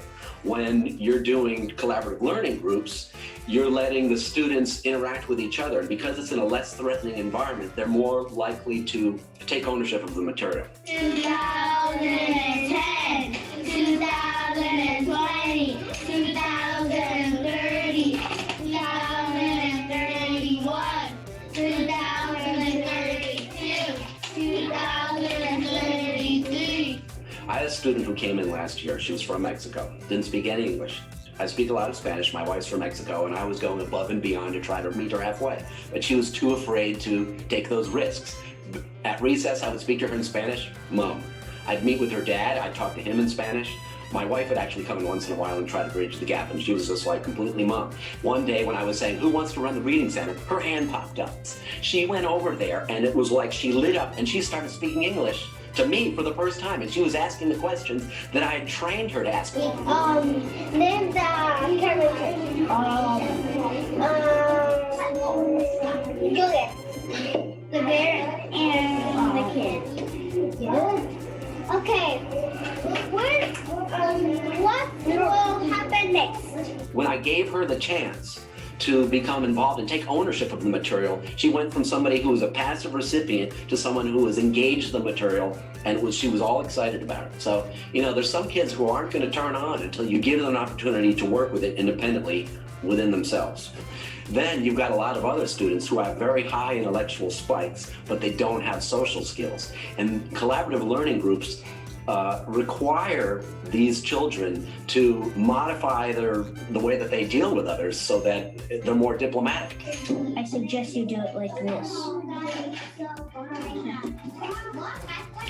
He came home one day, he's all, I'm exhausted. I said, well, what'd fly? What'd you do today? Were you playing real hard on the playground? What's going on? He said, no, I was teaching in a learning center today. He goes, and gosh, it's so hard to teach people. I'm just so tired. And I thought that was hilarious. It's like you flip the dynamic, and all of a sudden they see for the first time, gee, this is really hard to get people to work together and to listen and to learn. It helps them gain another perspective into the learning process.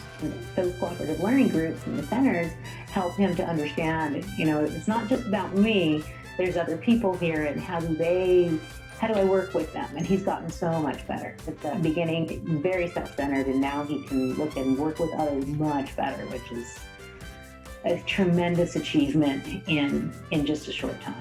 You're really training kids how to get along in the world and how to achieve with many different types of people. Collaborative learning groups affords everybody an opportunity to be the teacher. And it also requires that the other students pay attention to somebody other than me. When this responsibility is shifted to other students, everybody gets a chance to participate in a leadership role. It makes the class more cohesive. Everybody feels like they have a stake in the learning. 300, 400, 500, 600. I love that video. I just love it. And yeah, are you guys up for another break, or do you want to just push through so we finish? Like right away. Vote, push through.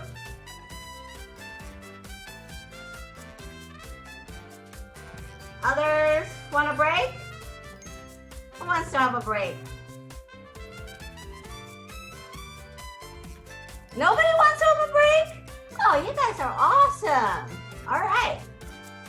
All right, there goes my ice cream. Just kidding. All right. right, with cooperative and collaborative learning, students imitate the model and in turn teach their peers. Isn't that great when you see kids in that video teaching each other? And the little guy said, I suggest you do it this way. I just thought it was cool. You're empowering them. You know, they're so used to being like dumped information on, and now they're being leaders and they're teaching each other, and you're developing their social skills. So yeah, I love this theory a lot. Okay, all right, project-based learning is hands-on, real-time learning that promotes innovation. Any of you guys have been in STEM, robotics, project-based kind of classes? No? It's awesome. But yeah, it gets really expensive, so a lot of public schools don't have it. But they're starting to have STEM, robotics classes, STEAM classes. So, all right, another video. This one's 4 minutes. Project-based.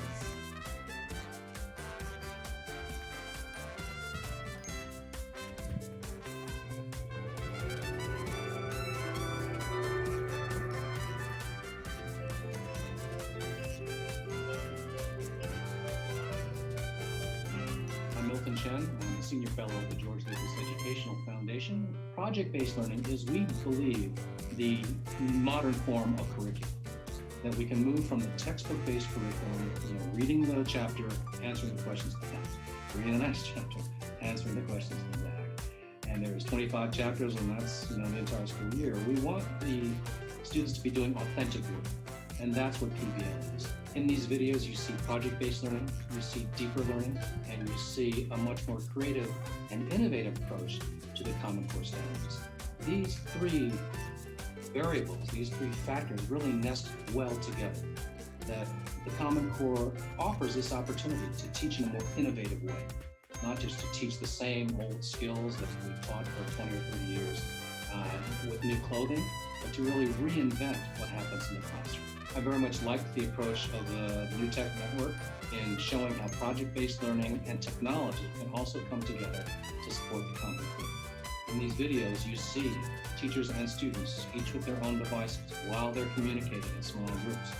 They are recording what they're saying, they're filling out rubrics, it's real-time learning, and they're able to refer to those documents. So the fact that we now have internet-based platforms for recording and analyzing data, a very powerful way of doing project-based learning. I was also impressed by the teacher collaboration in the New Tech Network, the team teaching. Team teaching used to be something that teachers did decades ago. There are still teachers who remember team teaching, and now it's coming back in a new form. But just as we say that students ought to be organized in teams and collaborative, there's a lot to be learned when teachers can work across subject areas. We saw Tom Morrow as a social studies teacher. We saw Leah Penniman as a science teacher. Very powerful, what we saw in their video about how they're collaborating across the humanities and the sciences. It's a great model for future interdisciplinary teaching. There's been a lot of discussion about moving from the teacher-centered to the student-centered classroom. And my view of that is you need to create a more collaborative classroom. You need to organize students in teams to carry out projects, to address different kinds of learning activities, as we saw with that one video about the solar oven. Students working together, very innovative, very open-ended, but they themselves have to go out to the internet and find information about how to create a solar oven. What that requires then is students beginning to understand that they're in charge of their own learning. It's not up to the teacher to tell them what to learn, but they then have to be much more independent and therefore have to rely on their classmates and their peers for some of that learning. So the collaborative classroom is very much part of the shift from the teacher-centered classroom. I thought the contracts video that we saw was very important.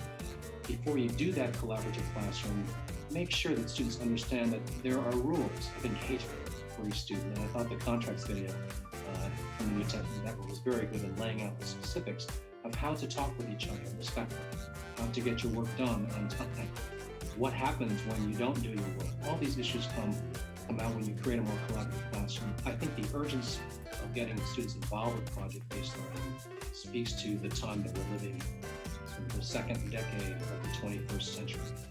The urgency of studying issues as they were doing at New Tech Network around climate change, around environmental learning, water issues. Some of the students were working on a project around biodiversity, aquatic biodiversity. Some students were working on a project about overpopulation. These are issues that we need students to become much more conversant with. We can no longer separate the learning that happens in the classroom from the urgent issues we're facing as a world and certainly as a nation. So I was very encouraged to see that we're breaking down the isolation of the classroom. That's what project-based learning does. It makes what happens inside the classroom very similar to what happens in the real world. All right. And you can, if you're not binge watching on Chicago Fire, you can basically watch some of this project-based in the teaching channel. So there. Kind of covers more about project-based learning, PBL. All right. How do teachers and students learn from working in teams? It sounds like a simple question, but this can help you when you do your part 2 of your final project. What are the benefits of working in teams? Because we mentioned, and I'm sure you experienced before when you were working in teams, that it wasn't a good experience for some people. You know, I know when I used to work in teams, I felt that the weight of work was not even. There's always 1 or 2 people who takes over, and there's always 1 or 2 people who's just sitting by waiting to get the good grade, right? So, and also what's the benefit for the teachers? So let's go brainstorm on that one. It's only 2 minutes.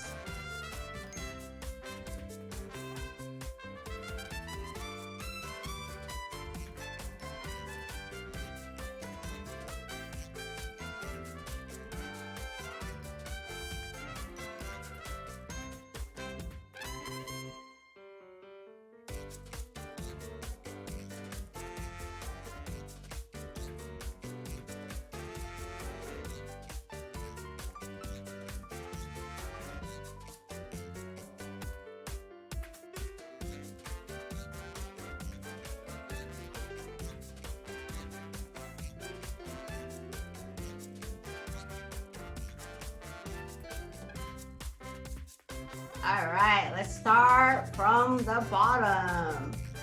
Let's see. I think it's beneficial for teachers and students working in teams. They learn how everyone thinks in the group, like it's not just based off of one person. I think having like just focusing on the way you think is going to close you off from many opportunities in the world. You have to look into like other people's way of thinking, because not every other person is going to think the same, like exactly the same. So it's important to learn how different everyone thinks. Perfect. All right. Next is Brianna.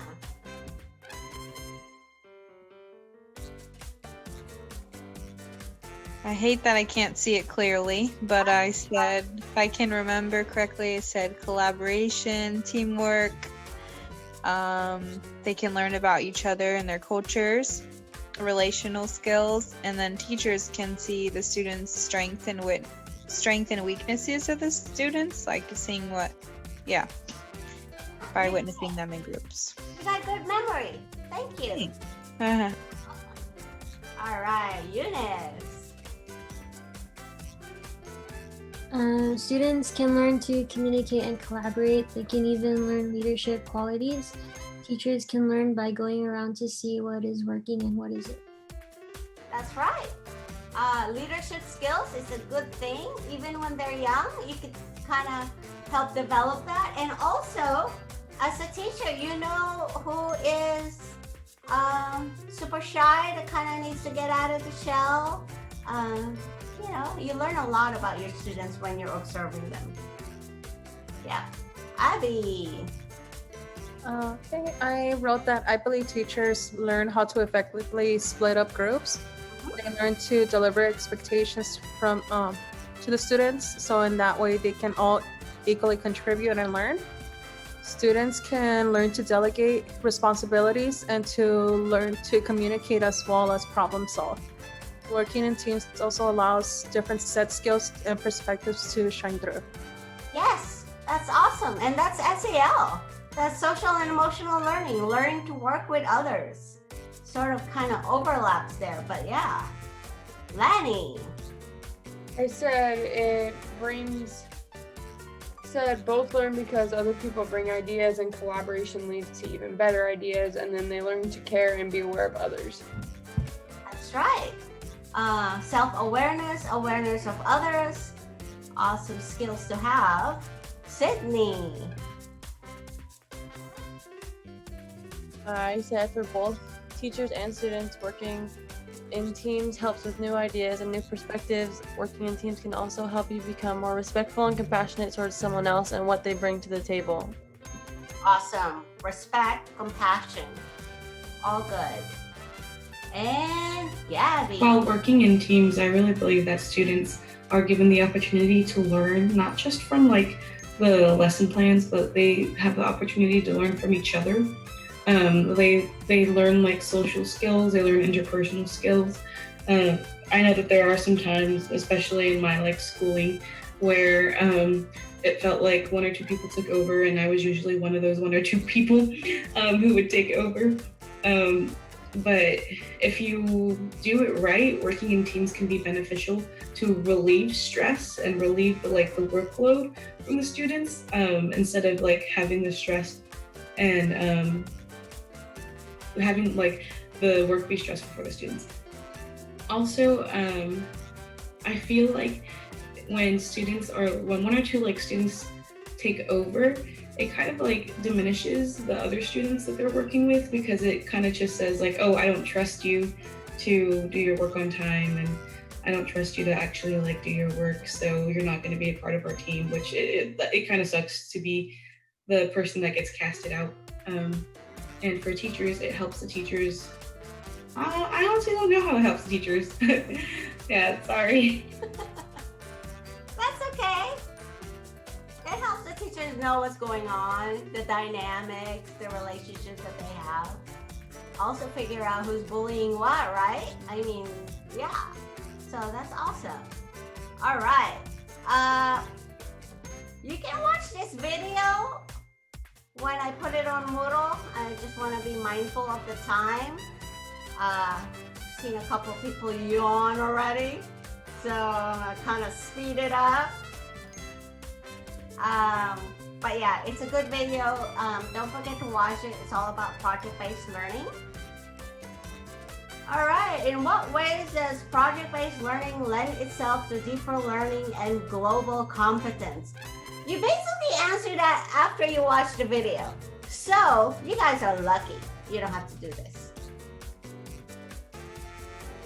It's so good when you show up, right? Like, you know, you have no control, but you know, nobody, in our asynchronous class, nobody knows we're running out of time. So yeah. So they have all do all the questions, but they didn't know. All right. So we're gonna skip a couple of videos. And we're gonna skip the break. Sorry, Brianna, you can still eat that French fry. All right, what skills might teachers need to develop to successfully implement PBL units in their classroom?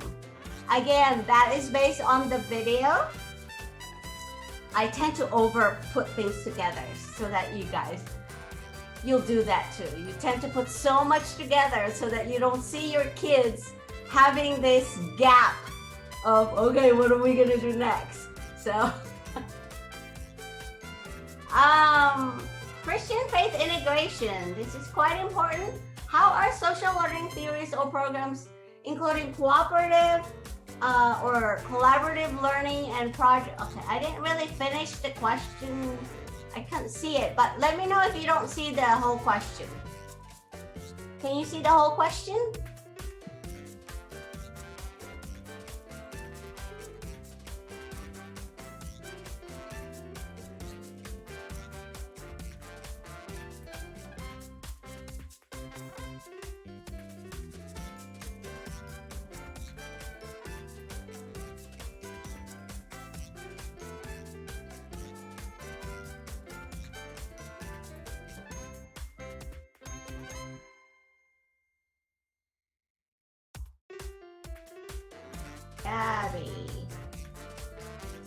I feel like social learning theories and like cooperative and collaborative learning and like project-based learning,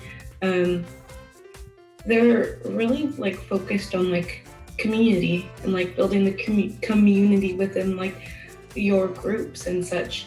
And I feel like that's something that like the Bible does a lot, or like we were made to be like relational beings, you know, not just with like our Heavenly Father, but like with each other as well. So being able to like be relational in like your groups and such, like it's something that is definitely aligns with what the Bible says and what I believe to be true in the Bible. So yeah. Awesome. All right. Sydney. I said community is big in Christian faith and we're called to be a part of the community. So I think social learning theories and programs do align with my faith because it has to do with community and making sure we are all respectful and supporting of others and making them feel welcome. We all bring specific skills to the classroom, whether it's a student or a teacher, just as each Christian brings their own gifts to the body of Christ as a whole. Well articulated. Thank you. That is good. All right, Lenny. I just said that they're aligned because in faith we need each other and lean on each other to further our walk and be held accountable, and then the same thing kind of occurs with collaborative learning. Awesome. Faith, leaning on each other, needing each other, accountability. Awesome points. Abby. Okay. So I wrote that I believe collaborative learning ties to my faith in the form that as a teacher, I can equip the class by providing instruction and modeling behaviors. The student can then model those behaviors to their peers. And we can see this through the life of Jesus when he taught believers and his disciples. He taught them through parables and through modeling behaviors and then send them to make disciples. Awesome. Jesus is the best teacher ever. All right, Eunice. It aligns with Christian faith because we notice how Jesus taught and his values, which is teaching others and interacting with others. It also teaches us to be good listeners and learners of the word. Awesome. My husband and I were just talking about how Jesus never rushed. You know, sometimes teachers, you find yourself rushing because, yeah, I got to cover this, I got to cover this. But he never rushed, so amazing. All right, Brianna. I wrote that like we're the body of Christ and we all have different roles and different functions, as Sydney was saying, and then we have different strengths to bring, and yep. We all have different gifts. Yep. And Betsy. I think the best way to connect this teaching style to teaching theory to Christian faith is by just seeing Jesus talk about making disciples and, you know, community and, you know, the body of the church and all this stuff.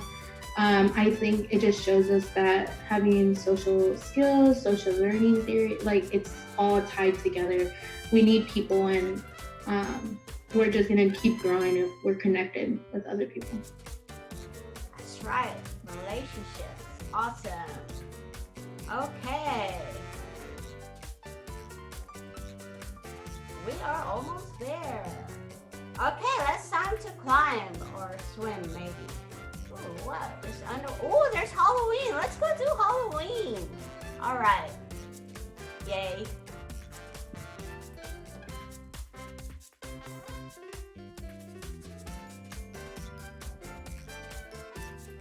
Ooh, who's that, Len? Whoa, Brianna! Abby. Oh, I love these little characters.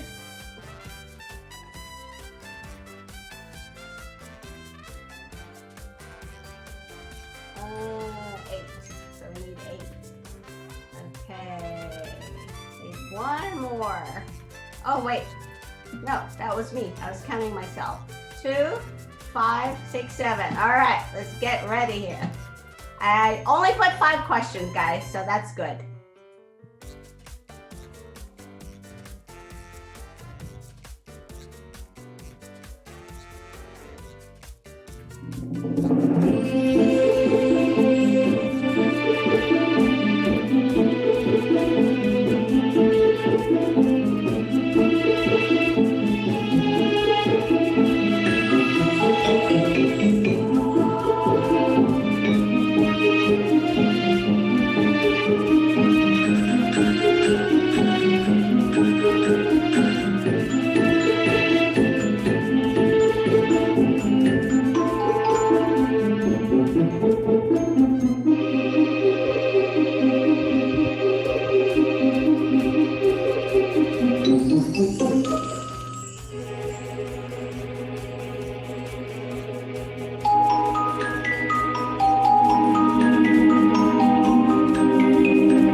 Woohoo! All right, top 5.